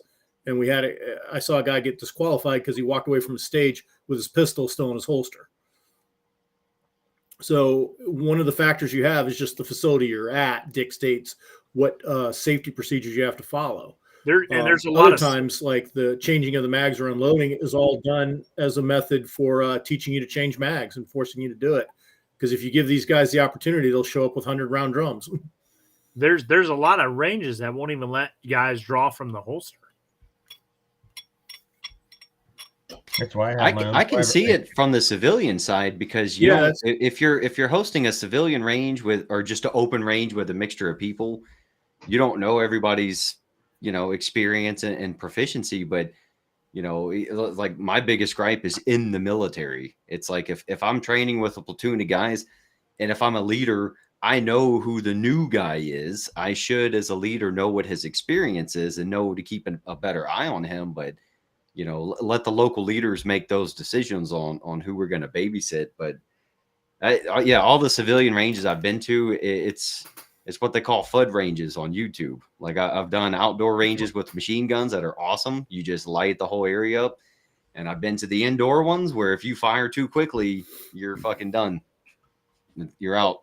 Yep. I think there's a wide variety in the civilian world, but generally they default to one range, one RO on one competitor. And we were all saying the same thing. Like, not only do you not know the other competitors, maybe in your squad, okay, we're all in a 5-man or 10-man squad, whatever it is. And that's your team for the competition as you rotate from, like brutality. I really liked brutality matches, but it didn't make sense to take a whole lot of risk there because this is a friendly competition, right? And you don't know those other people, chances are. So, yeah, I would want to minimize the risk. And I think brutality matches do that very, very well. But I hear what you're saying, Brent, because there's parts of it that are just so superimposed. I'm like, you got to clear your weapon before you move to the next barrel. You lock and clear and drop a magazine. And there's some really artificial, mechanics in there that I'm like, yeah, but that's not how that happens at all in a gunfight. So there is that, but I also understand why they do it and why they have such tight restrictions. Now, that said, I went to Les's. I'll restate that. Like, I've been out to Les's training multiple times, and I remember, I think it was the very first time I went out, and so I was just like, holy crap, this is the best thing since sliced bread. I haven't done this since the United States Army. And so we're running around. Uh-oh, lost him. There he's back. Hey, Will. And so we're running around doing this, locked and loaded, weapon on safe. And at one point, we were doing a movement to contact, and I think Les was he was playing squad leader as our own. So he had one fire team on the left, and it was high ground. And this is dense forest and a steep valley, right? But there's this gorgeous rock-based, beautiful creek coming down. Of course, it's a defilade. And so we've got this bunker set up with targets and tannerite, things that we have to hit. And it's in the middle of the summer, so it's dense, and even though it's a mature forest. Long story short, I'm like, okay, well, I'm Bravo team leader, and we're on the right. I grabbed that defilade, and I screamed to him, like, bounding forward. He's like, right, set, and he tells Alpha, set fire, base fire, and they're just laying down lead. I start moving up about 50 meters up this defilade where we're going to pop up and get this great. I can see it. I'm like, oh, there it is. We'll pop up and just have a great, suppression on that enemy bunker. There was actually 2 of them. Like, we're going to have a great angle of attack. So I get up there, I come up like, all right, on my left and right. And I realize I'm the only one in the fire team that moved forward, because just what Les said, everybody's like sitting back there going, he moved down range. They're all like, we know, Doc, we like him, but he's lost his mind. You're watching the rounds go through the trees and hit vegetation and all this other shit. And they're just like, no, what are you doing, Doc? Come back, come back. And there's Les trying to kick him out. God damn it, go. God damn it, go. They're just like, no, you can't do that. And later we were trying to tell them, look, it was a defilade. It's not zero risk. But unless you get this weird ass, it hits the side of a tree and bounces down or something like that. There's very, very, minimized or mitigated risk here. And so we're trying to explain to them that you can, and you're supposed to look for that microterrain that offers cover, that the defilade offers cover. And this was a hard sell for them. They eventually got it, to their credit. They eventually went, all right, let's do that again. All right. And then we wanted to switch. That's why we used to do it. That's why we make people do it 4 times, because it was only about the 4th time where it really, really happened, where people really got what was going on and stuff. That first time is always rough. Yep. Because everybody's afraid. You also notice that each time we did it, Doc, the crescendo of fire went up too. Yep. Yeah. As soon as they saw me moving, they're like, holy shit, they're moving forward down that creek bed. And the guys doing suppressing fire went, slow your fire. Let's all just take well-aimed shots now. Where before I started moving, I mean, they were like, pap, pap, pap, pap, pap, pap, pap, pap, pap, and once I move forward. Yeah. So anyway, but it does. It gets better. It gets people used to shooting next to each other. And we did know each other. There was a couple new guys, but most of us knew each other. And it was just interesting because, some of them were one shepherd guys, and they're like, well, I'll do that when we have blanks, but this is live fire, Doc. You don't do that. And I'm like, actually, happens the same way. You still got to flank them. You still got to get that good L-shaped crossfire. And takes a minute for them to learn that. But you make me a little worried about this when you guys are saying, yeah, that doesn't happen unless the range walkers clear that. And that bothers me. I'm like, well, then how do you learn? Douglas Schneider said that the big thing is it's all about insurance policies and liability, which it is. It most certainly is. Yep. Yeah, you got to use the microtrain. Oh yeah. Clearly, I pushed the limits of my liability process with that close. That's the thing with the military, right? It's like somebody fucks up, somebody gets shot, and it's like, okay, well, that guy's going to get fucking NJP'd. But, the Marine Corps is not going to get sued over the matter, right? Whereas a civilian private company is probably going to get sued and lose everything, So that it's understandable where these companies are coming from when they say you can't draw from the holster at the firing line, which I think is fucking ridiculous. But it is what it is.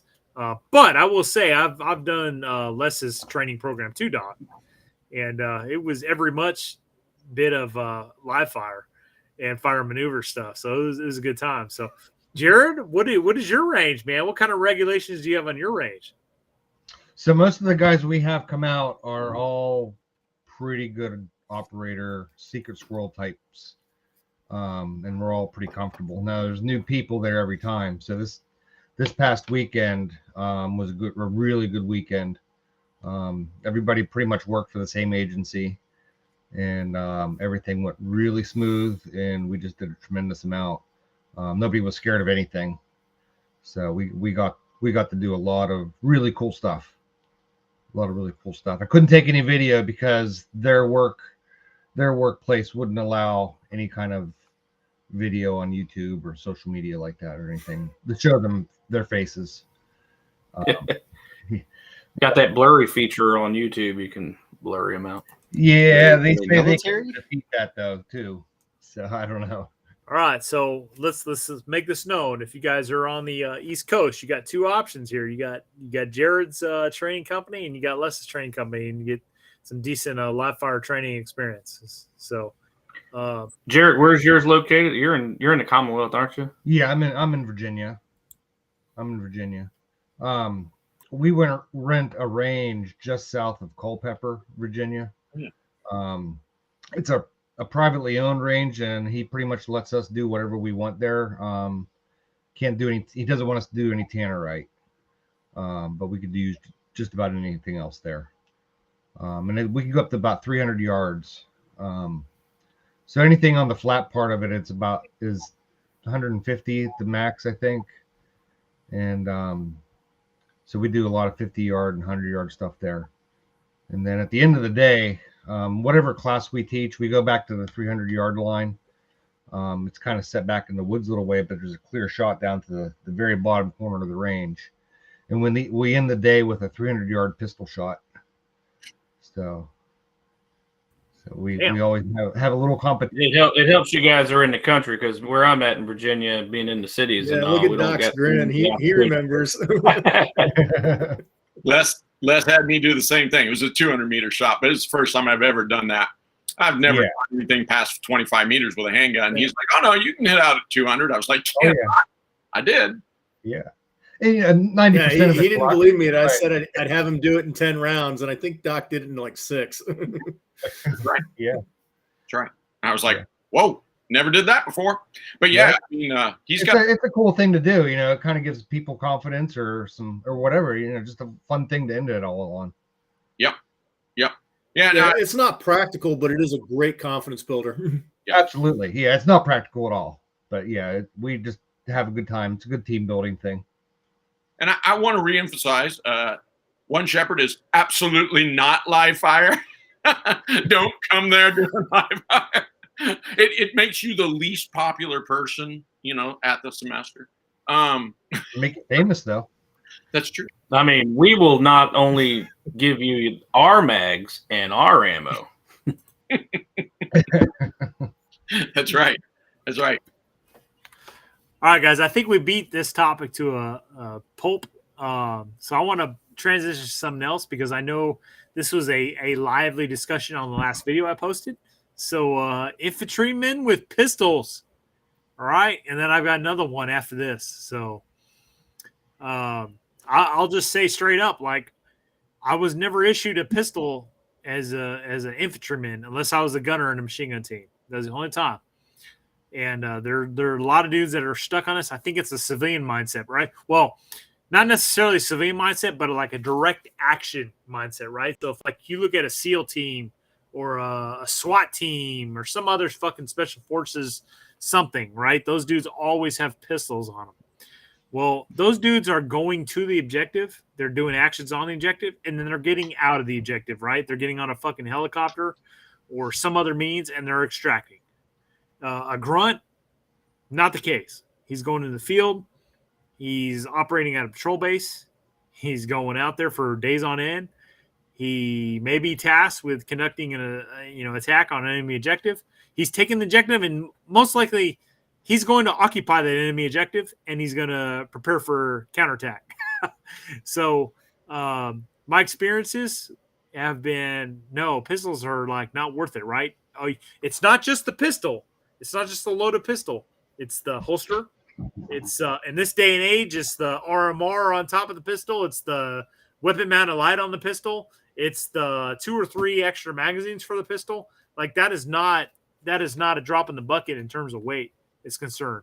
And my experiences with pistols in the field, like One Shepherd will allow you on your subsequent semesters to carry a pistol on FTXs and stuff. And like I used to do that for self-defense or whatever, but like as time went on, I was just like, why am I doing this, man? Like, why am I wearing this fucking leg holster? Like, it's driving me nuts. It's uncomfortable.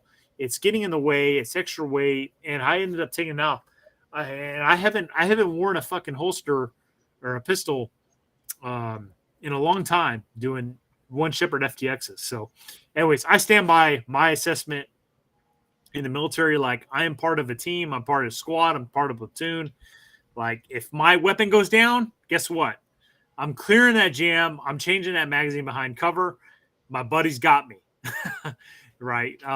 This isn't like the Osama bin Laden raid where like the enemy's right in front of me and I'm dropping my weapon. I have to transition to my pistol. Like that's not a thing in the infantry.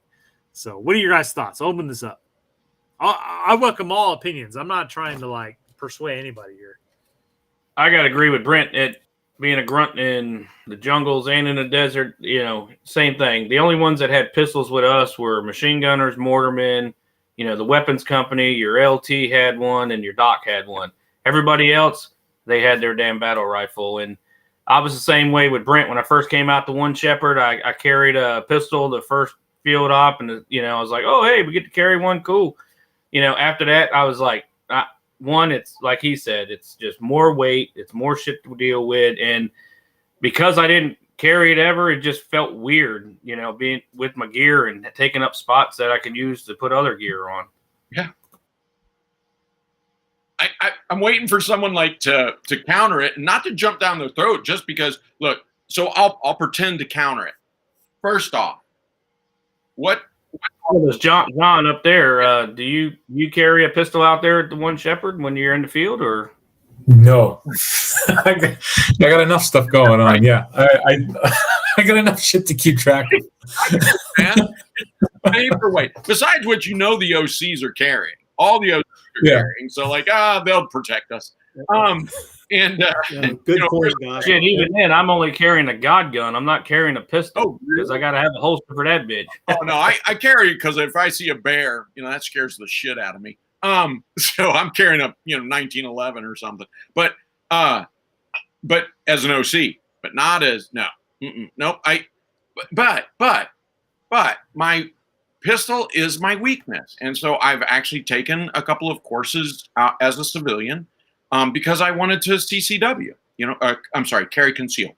And so I'm, permitted to carry concealed in a couple of different states. And so I realized that pragmatically speaking, handguns for civilians are, it is true that the handgun is built so you can fight your way back to your long gun that you never should have put down in the first place, right?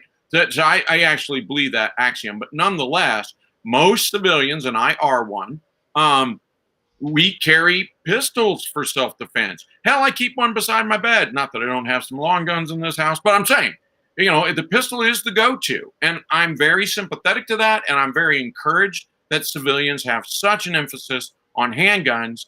But it is a foreign concept to me because, as Brent said, shit, even if I'm not a machine gunner or a grenadier or whatever, I've got a rifle. I brought a bayonet. When it's up and close and personal, so this is totally gaming it, totally, right? This is war game, force on force. But true story, and I won't go through all the details, twice ever I've gotten a knife kill.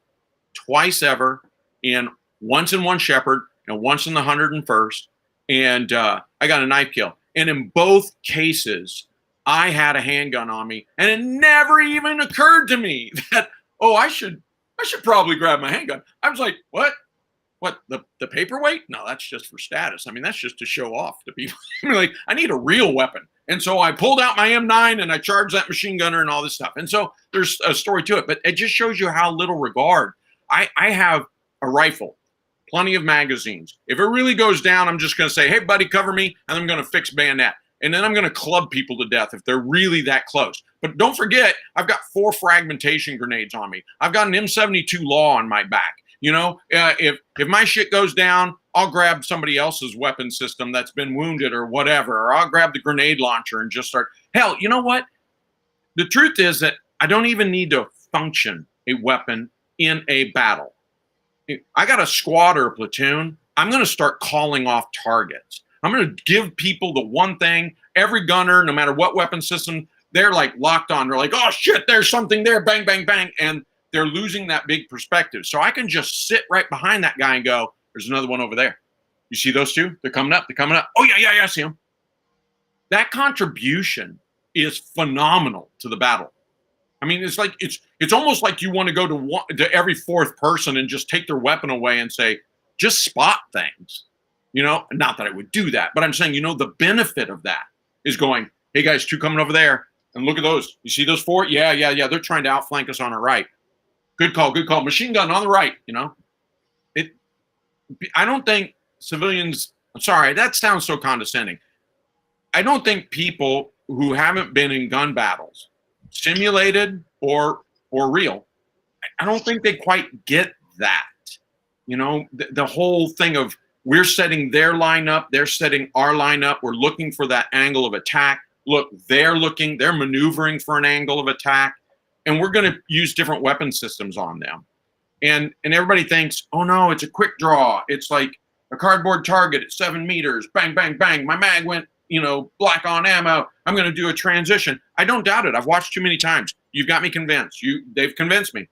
It is quicker in the vast majority of circumstances to transition to your handgun than it is to reload a magazine.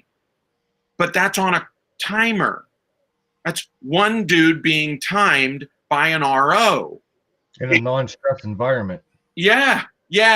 It's not 42 dudes unloading on 8 targets. You know what I'm saying? So it just doesn't make sense. I'm going to throw frags. That's what I'm going to do. Oh no! All right, man, take that. You know, I'm grabbing my E. We talked earlier about grunts and carrying weight. A pistol with, let's say, 51 rounds. That shit is heavy. I mean, it gets heavy. Yeah, I mean, carry that shit all day, all night. That shit is heavy. Believe you me. Well, next we're going to talk about bayonets, and I had a guy comment. And I think he was trying to be facetious in this, but he was like, a loaded pistol compared to a bayonet weight wise, like it wasn't that much more. And I'm like, it's not just the pistol, dude. It's the pistol. It's the RMR. It's the weapon mounted light. It's the holster. It's the extra magazines. It's all that. And a company, all the real estate is taken up on your gear. Like it's all that, right? But it's like people are in the mindset of civilian, right? Like it's hard to picture this because it's like you think about your house. And if you were going to defend your house, oh yeah, of course I want a rifle and a pistol. And I'm fucking close quarters battle. Like it's right there. Like, of course the enemy's right there in front of me. It's going to be quicker to draw my pistol and shoot him as opposed to changing magazines. That's not the case with infantry work, right? Closing with an objective, an enemy occupied position. Like it's not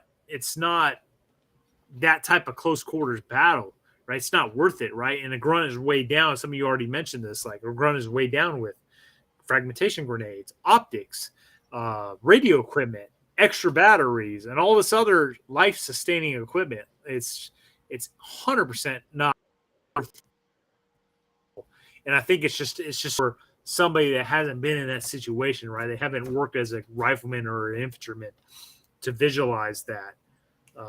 But I welcome somebody else to, because I know this because when I post these videos, right, there's always somebody that doesn't agree with this, right? So the pistol is I'll take the just like anything else. Here it's a tool in your arsenal that may or may not be appropriate for whatever situation you're in. It's not very appropriate for a grunt to carry a pistol.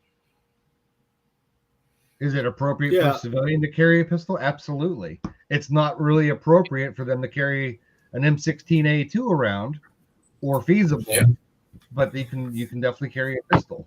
So I think feasible is the operating word there, right? Because I mean, it comes down kind of like what I was saying earlier, like coming off the GWAT, it was a lot of CQB and a lot of raids, like pistols. That makes sense, And again, you're back at the FOB in 6 to 12 hours, right? All going well, of course. Well, John, but it's all about context.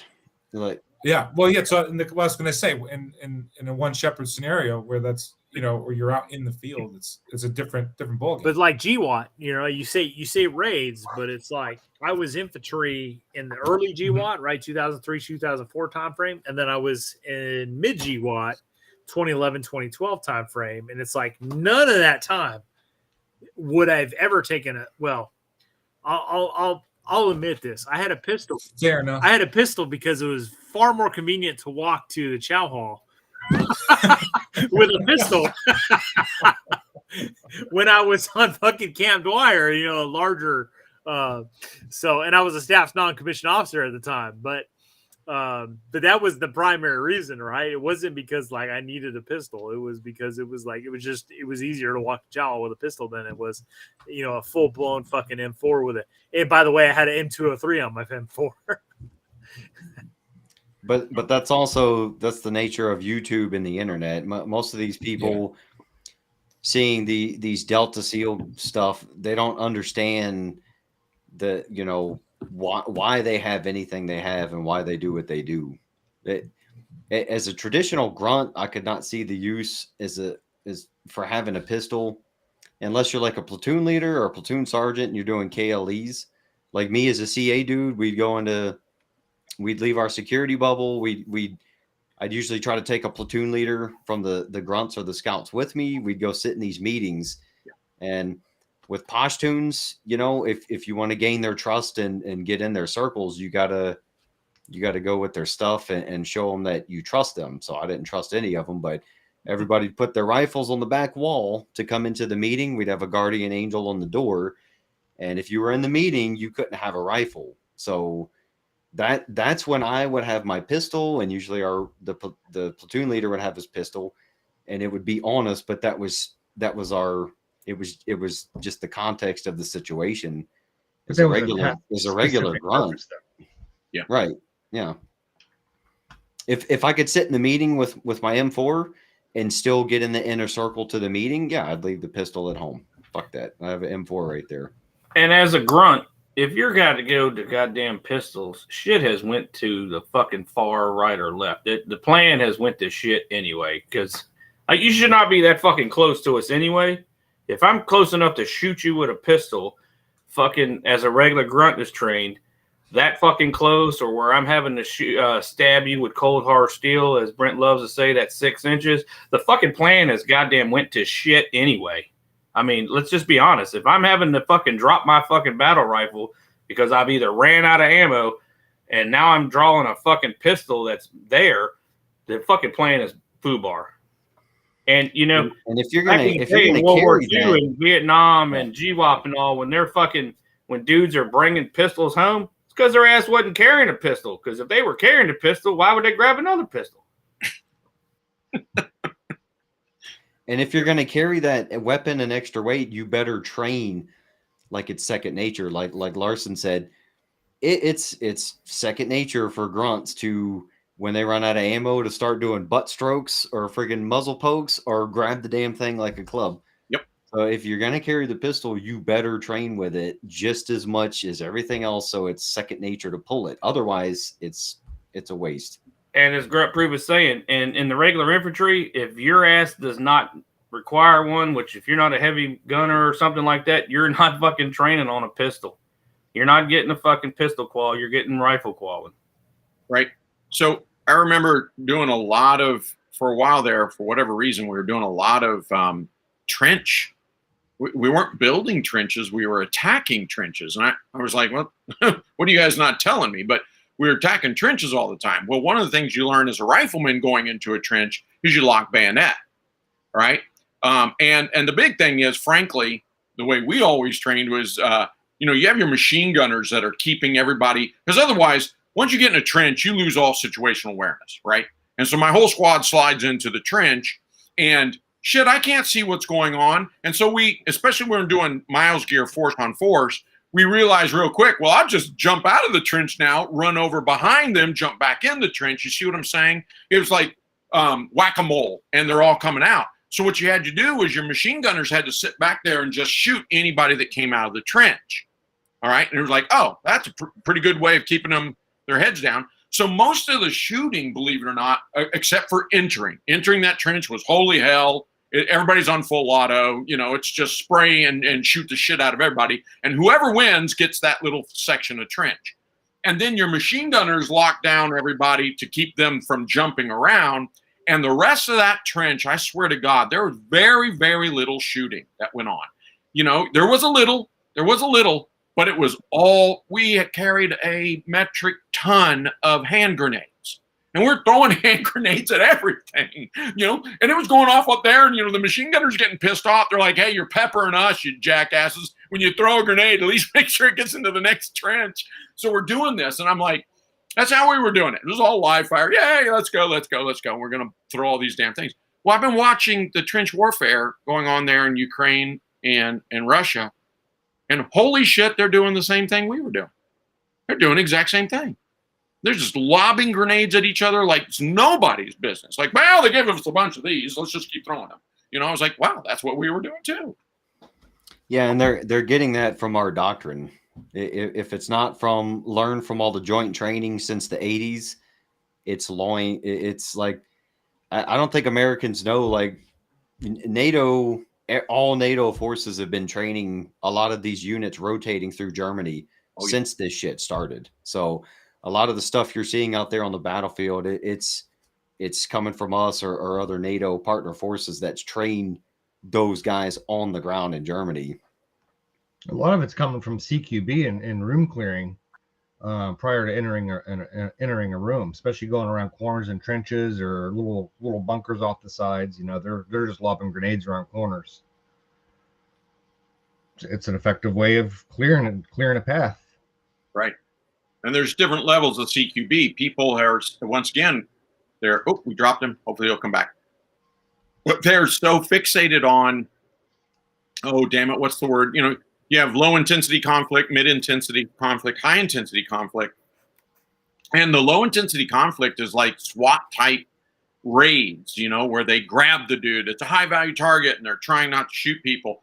Well, okay, and I had to learn, some of that. I mostly learned mid intensity. Excuse me, I learned quite a bit of mid intensity. But again, going back to the 80s and 90s, it was all high intensity. Guys, high intensity is, as Grunt Proof were saying, you shoot the building with a main gun from a main battle tank, and that blows a big hole in it, and you run through the hole, right? And then you throw grenades around any corner you're going to go. And I remember when I first started, like, guys were trying to teach me the other, mid and low intensity. And they're like, Doc has lost his effing mind. He's throwing grenades everywhere. We're like, they're trying to explain to me, notionally, Doc, there are civilians in this building. I'm like, oh, I think I blew them all up, because that's how we did it. I also remember, I'm going back. Collaborators. Yeah. I also remember learning to go through a trench. And so I agree with Jared, man, but this is a different kind of CQB. When we were going through a T, like you got a T, right?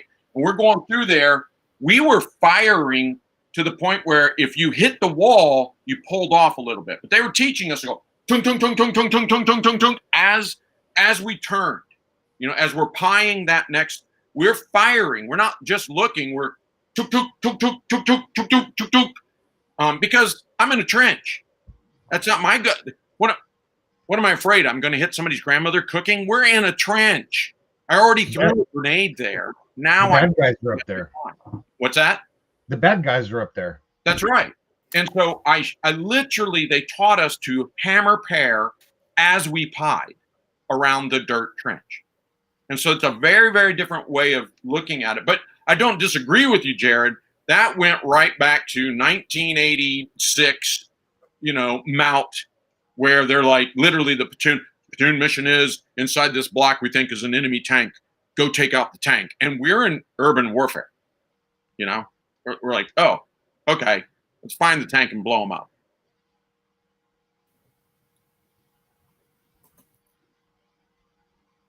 Yeah. I think most militaries around the world are the same. Like your standard infantrymen are not going to get pistols, right? Pistols are underpowered. Now, I say that to say this, like, if we're talking direct action, like Navy SEALs doing a raid or a police SWAT team hitting a location, right? That's a completely different beast, right?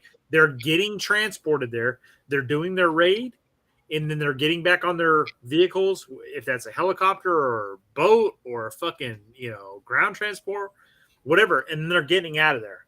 Yeah. Okay? We're not talking about that. We're talking about individual infantrymen who live out in patrol bases, or they're in the field 24/7. Like, it's very important to distinguish that, because an individual infantryman is he's backed up by his squad, his team, his platoon. I'll give my unqualified opinion here.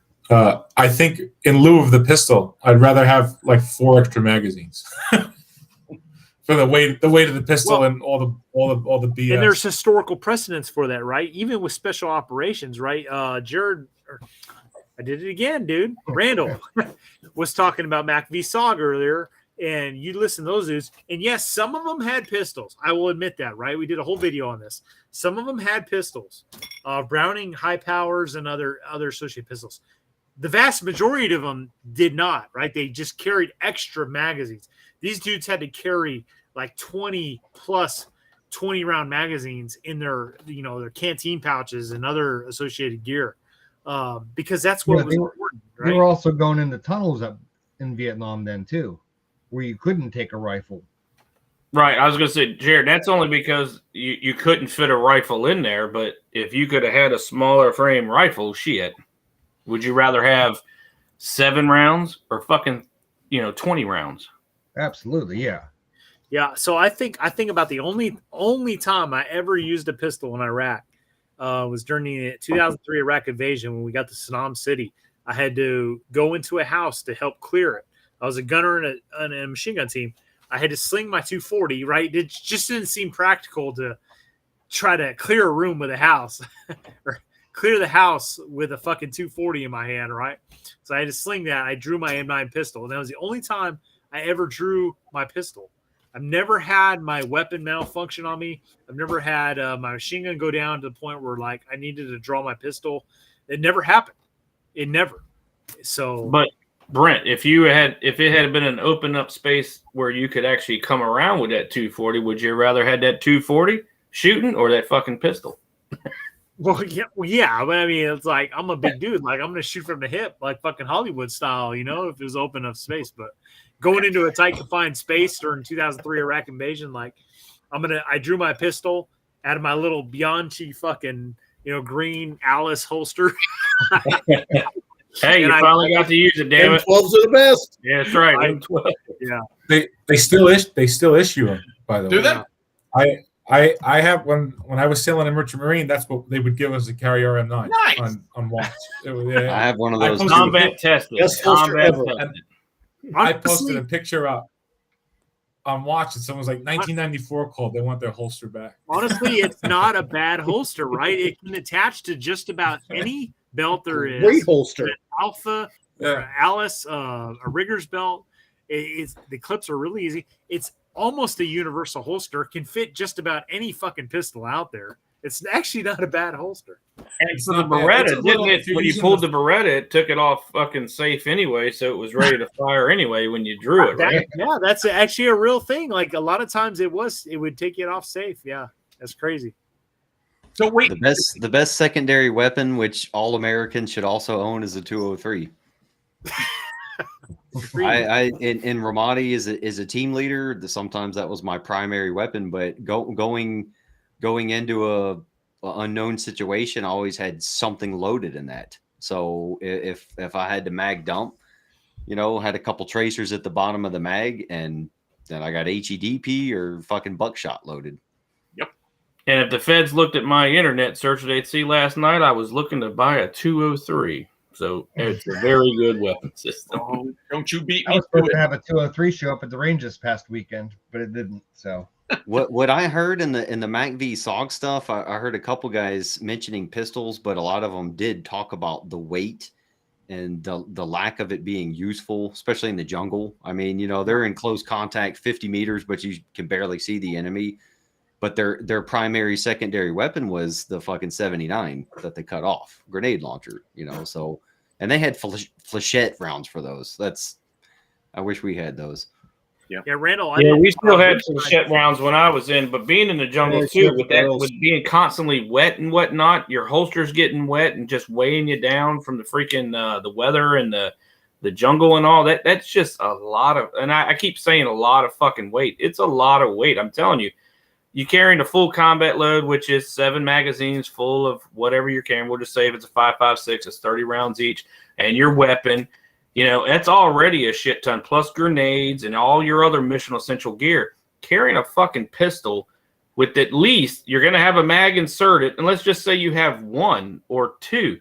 That is a lot of fucking weight that I could be using, as John said, either carrying more 5.56 or more fucking water or something else that's going to sustain me longer that I'm never going to fucking draw. Well, maybe not never, but to think that, hey, I might just sling my weapon over on my sling and pull my pistol out like I'm fucking playing Call of Duty. That's just not what it's like in real life.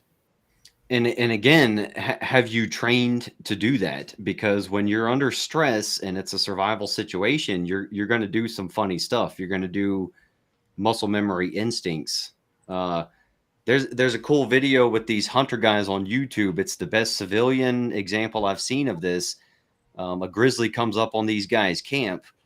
Might have been the Steve Ranella podcast, but a grizzly comes up on their camp and they have their hunting rifles and bows just kind of sitting around, and they have pistols on their hips.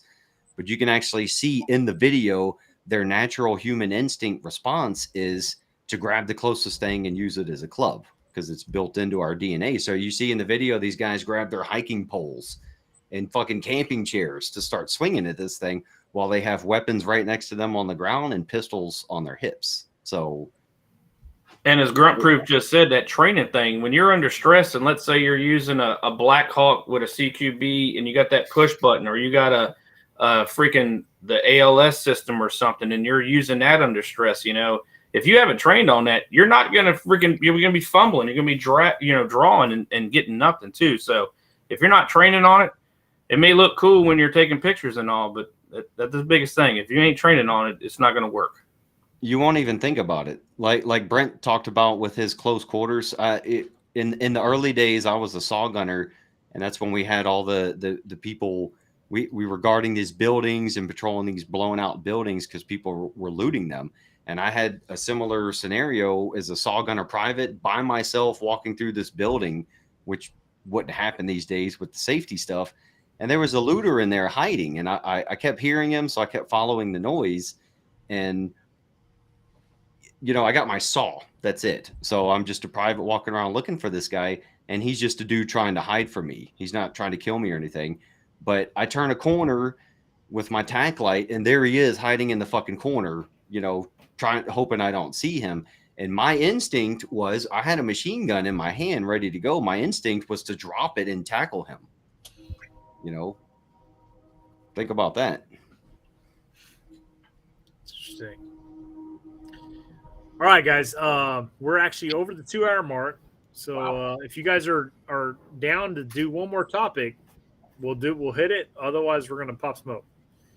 One more topic or pop smoke?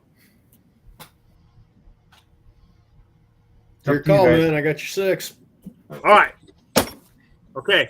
So another controversial topic, and I'm actually hoping for somebody to be a fucking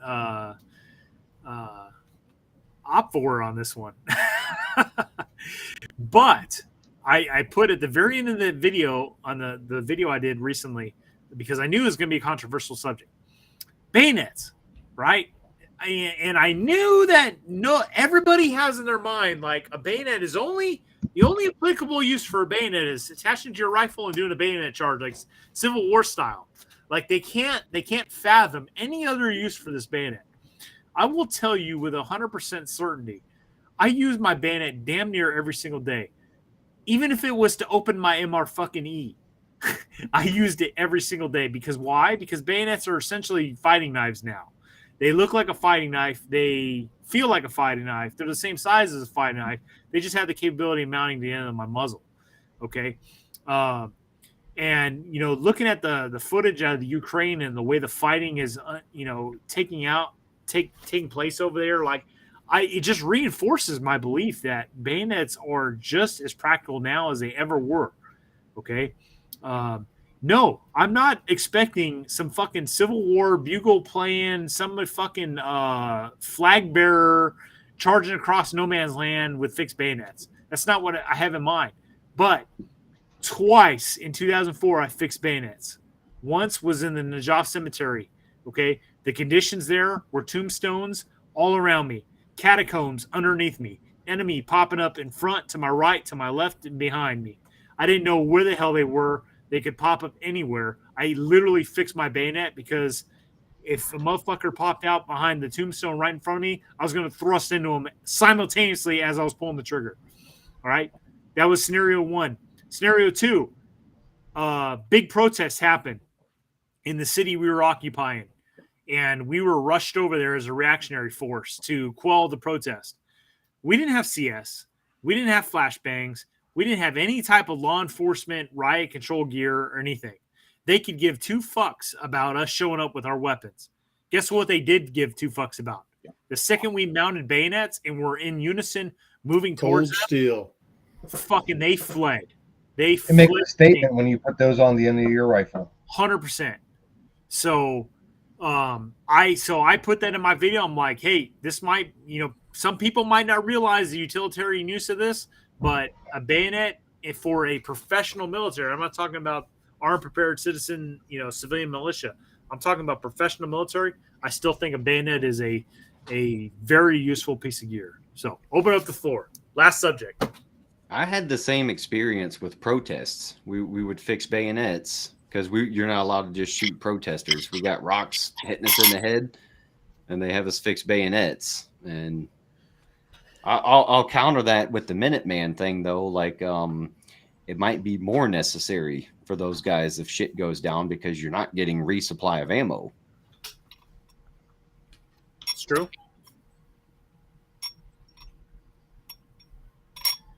Yeah, the bayonet is essential because while mass bayonet charges since the Korean War have been relatively rare, but when they happen, it usually turns out the guy who's getting charged suddenly decides he's got someplace other than where the crazy fucker with the cold steel on the end of his rifle wants to be.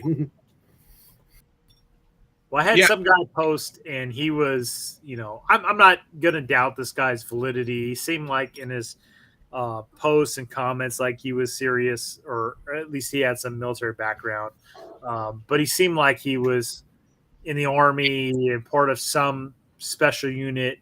But he's like, it's 2023, age of drones and this and that and blah, blah, blah, blah. And you'd be laughed out of he used the verbiage team room, which I'm like, fucking team room? What are you, fucking special forces? Like, but anyways, he used that verbiage if you brought up, the use of a bayonet. I'm like, dude, I'm talking about infantry. Like if my Marines or soldiers were tasked with taking an objective at the attack position, we're fixing bayonets, and our objective is to take that enemy position, occupy it, and prepare for counterattack. I can't think of a better way to instill into the minds of our men and instill in the minds of the enemy that we are coming and we are not turning back than attaching 6 inches of cold hard steel. And I don't want to hear, it's attaching a bayonet is going to change my point of impact. Dude, you're shooting minute to man. I'm sorry if it hits here as opposed to here, okay? It's worth it, okay, to instill that. I'm taking the enemy position one way or another, and if that includes sticking 6 inches of cold hard steel in the chest of my enemy, so be it. That's what's going to happen. We're closing with. Now, I said earlier when we were talking about bayonets that if you happen to be there and you got within bayonet range, your fucking mission is FUBAR. Now, on the flip side, if you're using it as an offensive weapon, holy shit. All right, again, the enemy is looking at you. We were saying in protest, and I don't know, Grunt Fruit was saying, having fucking 12 fucking dudes on there just fucking in unison fucking taking steps with this fucking, this rifle with this goddamn bayonet on the end. Holy moly. And earlier, Brent was saying it's just like a combat fighting knife now. You can cut wire with the damn thing now. You can stab dudes with it. So it's got multiple uses, but there can't be nothing worse than getting up close and personal and fucking just seeing the goddamn fear in somebody's eyes as you're fucking stabbed. Not that I've ever done that, but just I could only imagine if they were coming at me with their fucking bayonet, you'd have to go, holy shit, these guys mean fucking business. Well, there's the psychological edge there, for sure. Go ahead, Les. Sorry to cut you off. No, that's fine. There's a great story in the Falklands, the Battle of Mount Longdon.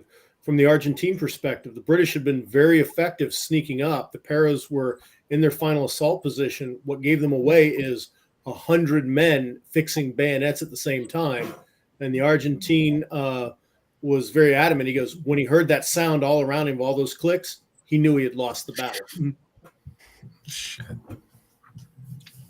Right. So I want to be your op four here, Brent, but I just can't. You're singing my song, and this is just it. So I want to say there was a soldier, a Marine in Afghanistan that got I thought it was a Medal of Honor, but some maybe Silver Star.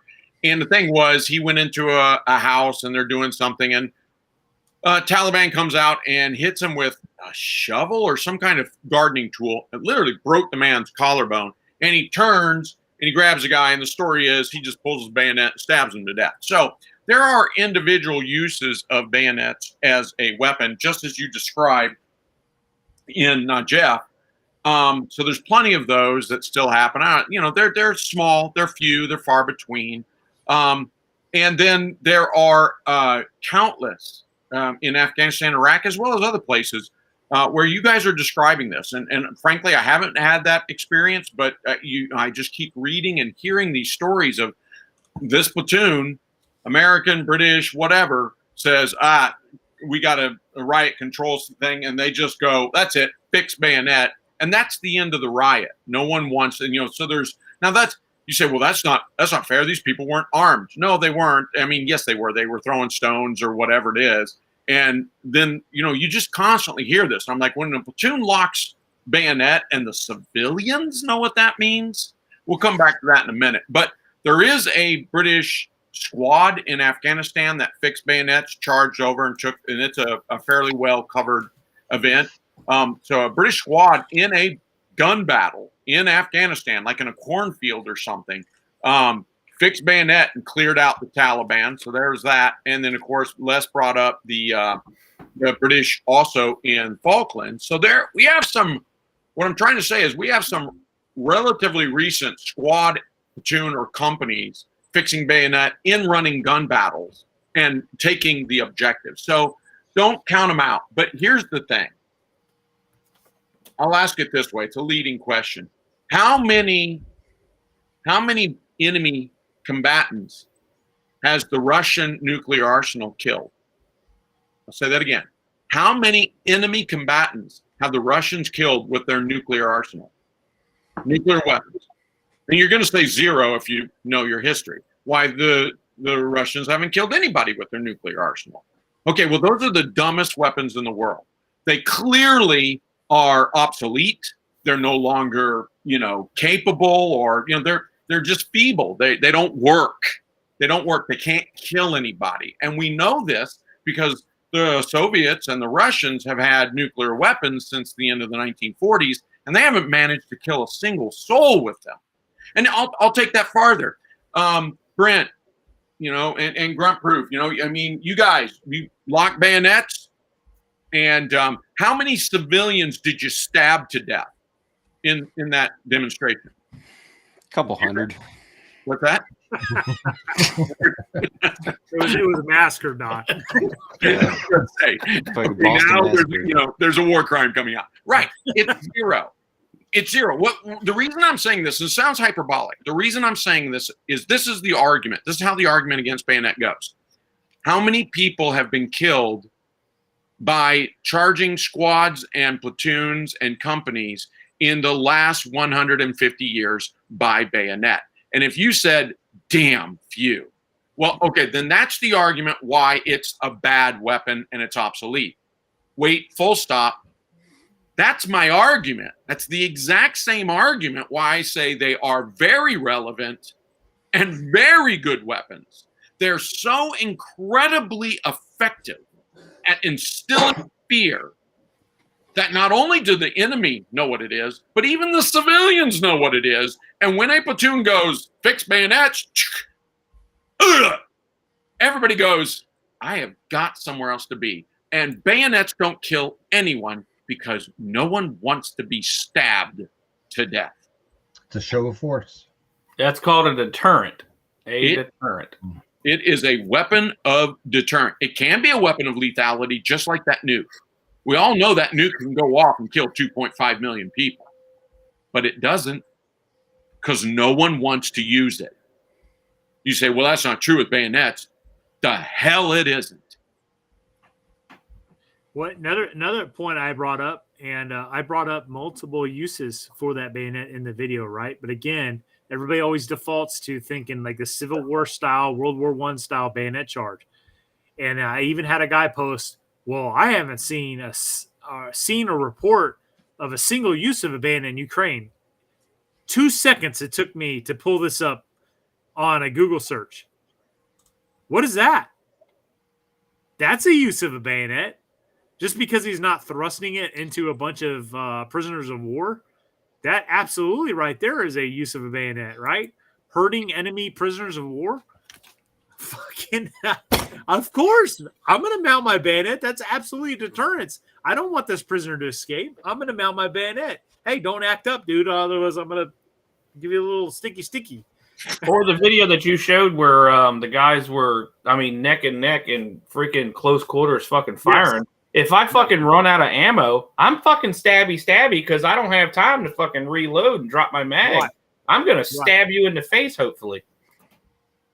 Right. And we've all heard the knife rule, right? Oh, you're so many feet within, a subject bearing a knife. Yeah, 21 feet rule. 21 feet. Are you going to be able to draw your pistol? No. You need to be at 21 feet or greater, right? But, like, if you're in that distance, well, guess what? If that dude's got a bayonet attached to his rifle and he's within that distance or, closer, he's going to get there to you before you can draw and fire your pistol.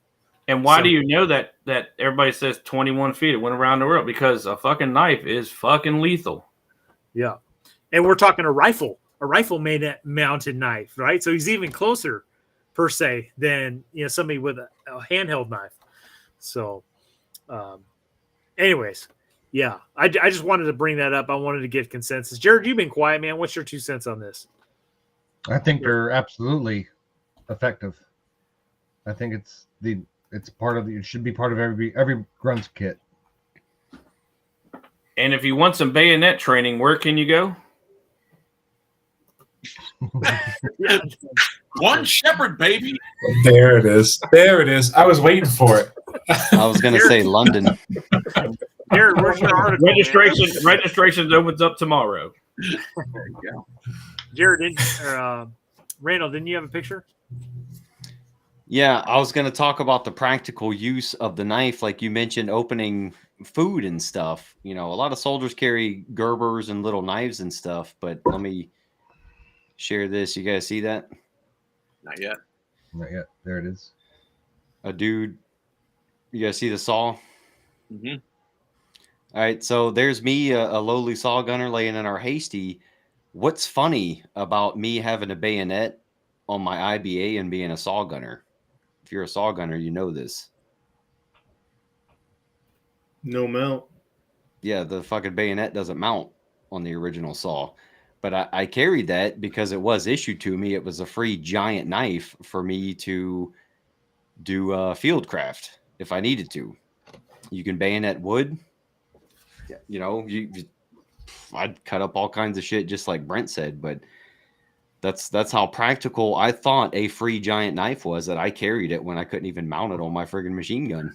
Yeah, when I had a saw, we had the M7, but the goddamn machine gunners and shit, they got a fucking K-bar and whatnot. We used to get mad as a bitch how they got a free K-bar. Yeah. This is a bayonet. So when people tell you a bayonet is not relevant anymore, this is what a bayonet looks like. This is a fighting knife. Show them how it works to cut wire too. That's another practical usage. You're gonna have to cut concertina wire. I don't care what age you're fighting in.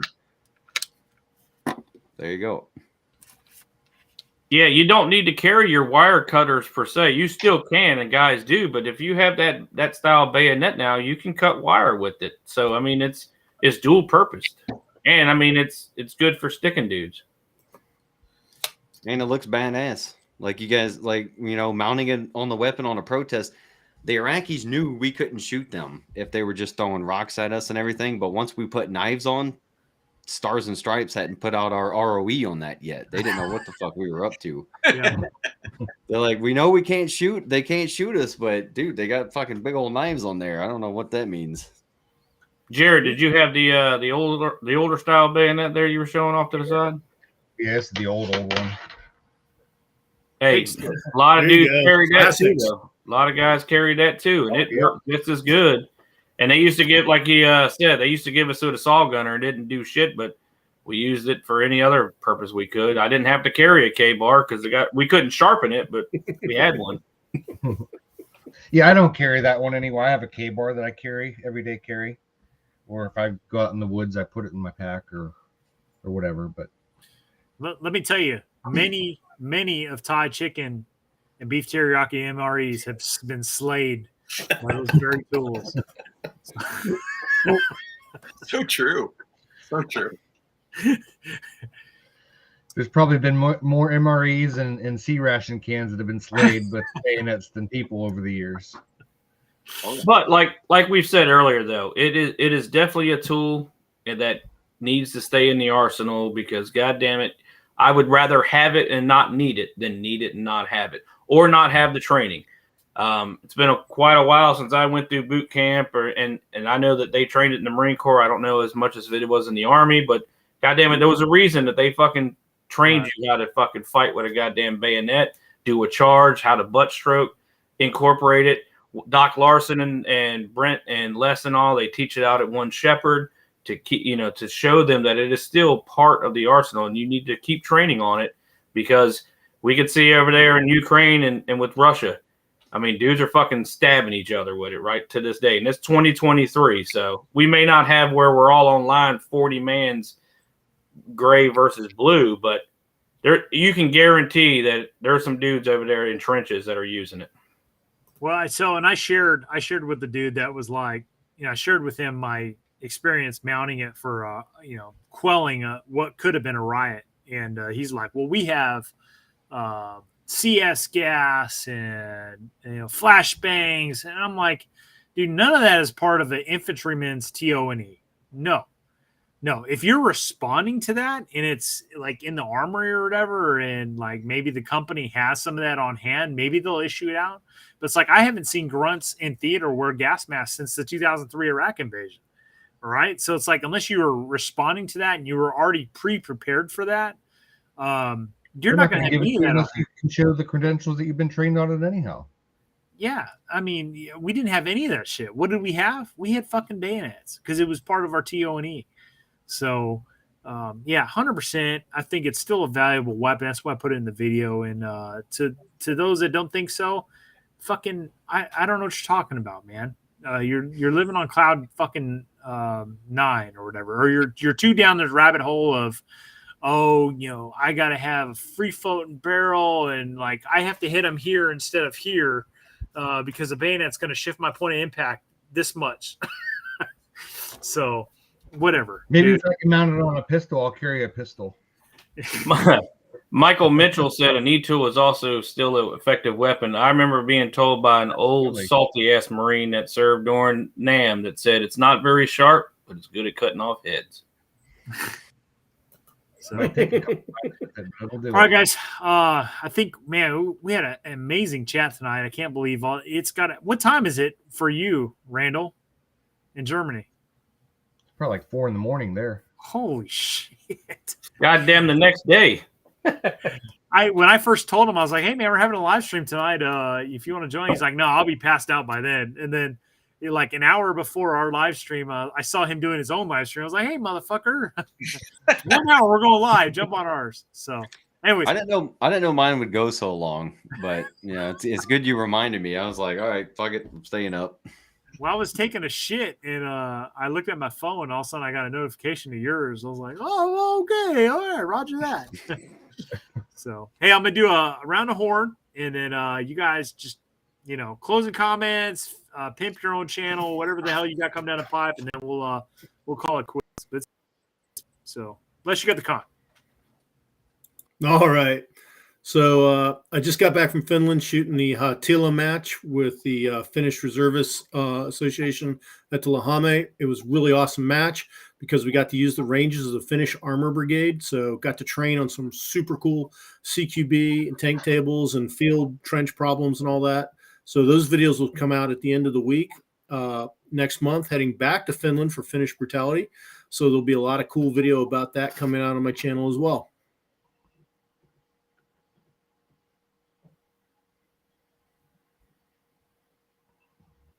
What caught me off guard there? Great conversation tonight. You can find me on Instagram, Poseidon__S2. And I post once or twice a week, maritime intel stuff. That's all for me. Okay. Once again, I promise I'll get back to YouTube on my channel. It'll just take a little while. Also, I want to remind everybody that if you're interested in signing up for One Shepherd, open registration begins tomorrow night.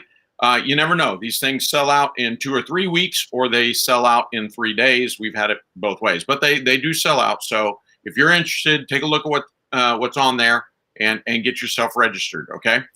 We are going to expand operations next year and the next year. So I understand the the love and the hate, and we're trying to address that.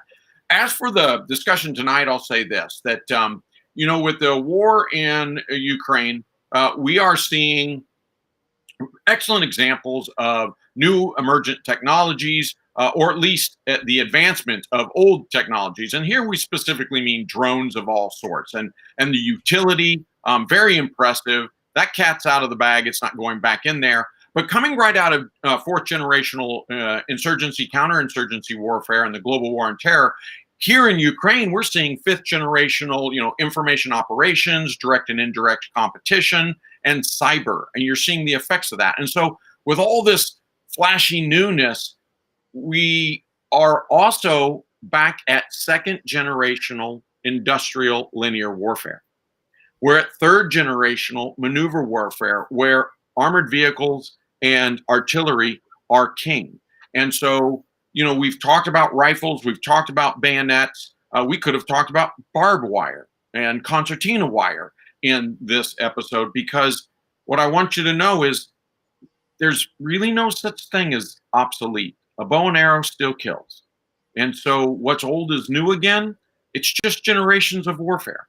And what we're seeing that's unique here is that you are seeing second generation, third generation, even fourth generational, efforts behind the lines, and fifth generation. Will we see it expand to sixth generational space warfare? I don't know. Not yet.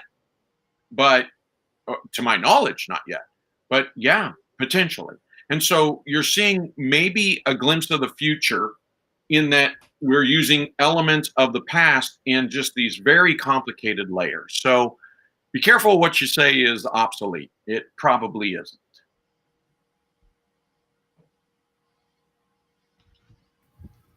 Hey, first I want to say thanks for having me again, Brent. We've had a great discussion tonight.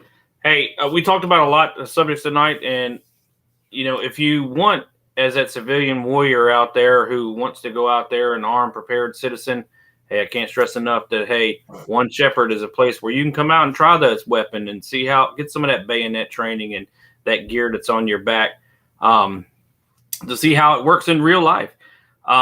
Just want to say thanks to everybody for tonight. We had a good discussion. There's been some great comments in there, and I think even myself, I'm going to be start doing some content too. I made some videos for Brent, and can't wait for the next one. Y'all have a good one. All right. Going back to World War One, they used to drop hand grenades from aircraft flying over the trenches.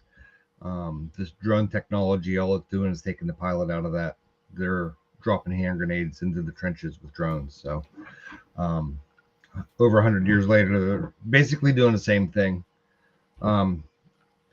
As far as my channel, I don't have a lot of content on it yet still. I know I keep saying I will, but my regular working hours are absolutely crazy right now. It's the middle of summer.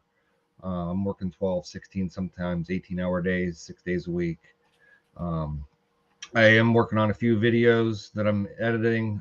It's slow as time comes along for me, and then also there's a huge learning curve for the software that I'm using. So where I'm going to be setting up some future trainings as well. So if anybody's local to the Virginia area, Central Virginia area, if you go to my main channel page, 2 Alpha Solutions, go ahead and subscribe to my channel first off. But my personal email is on my main channel page. So if you're interested in coming out and doing some training, probably the next one will be at the end of September.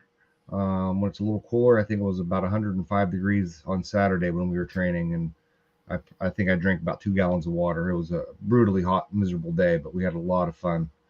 But anyway, send me an email if you want to get on a list. I do, and I will vet people. I'm not going to have somebody come out there and Chris Kyle any of us. I'm not trying to be offensive about that, but I just want everybody to be safe out there as well. So 2 Alpha Solutions is my channel. Hey, awesome talk tonight. Happy to be a part of it. Les, if you're ever on a layover or coming through Germany, hit me up, man, and I'll show you the good sites. My takeaway is one thing I always push is training, and I touched on that a little bit tonight. But I don't care what gear you have, what your methods are, you should be out there doing it and figure out what works for you. With that being said, you have all the knowledge. If I'm optimistic about anything these days, it's the rise of talks like this all over YouTube. Like-minded people, similar interests, hobbies, and training, everything. It's in an extreme abundance these days. So you don't have an excuse to not be able to learn, and you definitely don't have the excuse to not be able to get out there and train. And my channel, Grunt Proof, I'm always doing grunt stuff. All right, guys, been a very awesome and lively discussion. I appreciate all my guests coming on tonight. I appreciate all you guys that have hung around, especially if you've stayed with us for over 2.5 hours. It's a long time, but we hit a lot of stuff, and it's been a great conversation. And unfortunately, these last few live streams, we haven't had very many guests. So this is like the first one in a while where we've had pretty much a full house on guests. So awesome stuff. And, I've been rolling out videos, guys. I'm not the kind of guy that's able to post stuff every single day or be on social media every single day. I have full-time jobs. I have multiple jobs, to be quite frank, every day. So YouTube is a side hobby for me. So keep an eye on out. I've got stuff coming down the pipe. All right. And I'm happy and fortunate to be able to work with those dudes. I just want to throw this out as my last comment. Okay. We touched on tonight, at times getting better training than military guys, even infantrymen. Okay. And there's a lot to be said for that. There's a lot of truth to that. Okay. You can shoot a lot more rounds than, guys that are no shit, full duty, active duty infantrymen. As a civilian, you can put more rounds in range than they can. All right. You can go to courses with like Les or Jared, and you can get some fantastic training. If you want to get that other aspect of training that is missing from a lot of those civilian schools, look at places like One Shepherd, look at places like SNS Training Solutions, go to those week-long training semesters, understand what that suck factor is like, right? Throwing on that rucksack, going in the field for 72 hours, standing watch in the middle of the night, waking up. It's your time to do watch, but right? The enemy may not come. Or they may come. You may be the one that foils the enemy's attack on your position and saves the day. You may be the hero. You'll never understand that. You'll never get that experience if you don't put yourself in those suck factor training events, okay? So look at that. If you're a civilian, even if you're military, we've had plenty of guys at the One Shepherd Training Institute come out there that are literally reserve Marines and soldiers come out there and train just to get some additional stuff, okay? There's nothing like training peer-on-peer adversary fights. I tell you what, guys, it's completely changed my perspective on a lot of things. Even with my experience as a Marine, with numerous stints overseas on active duty and reserve, it shaped a lot of my opinions on stuff, on combat. So I'm telling you, it's worthwhile. So check it out, okay? Registration open soon, all right? Appreciate you guys joining in. Once again, thanks for our panel. Any safe rounds from the panel? Cheers. Nothing? All right, guys. Be safe, train hard. Keep fighting the good fight.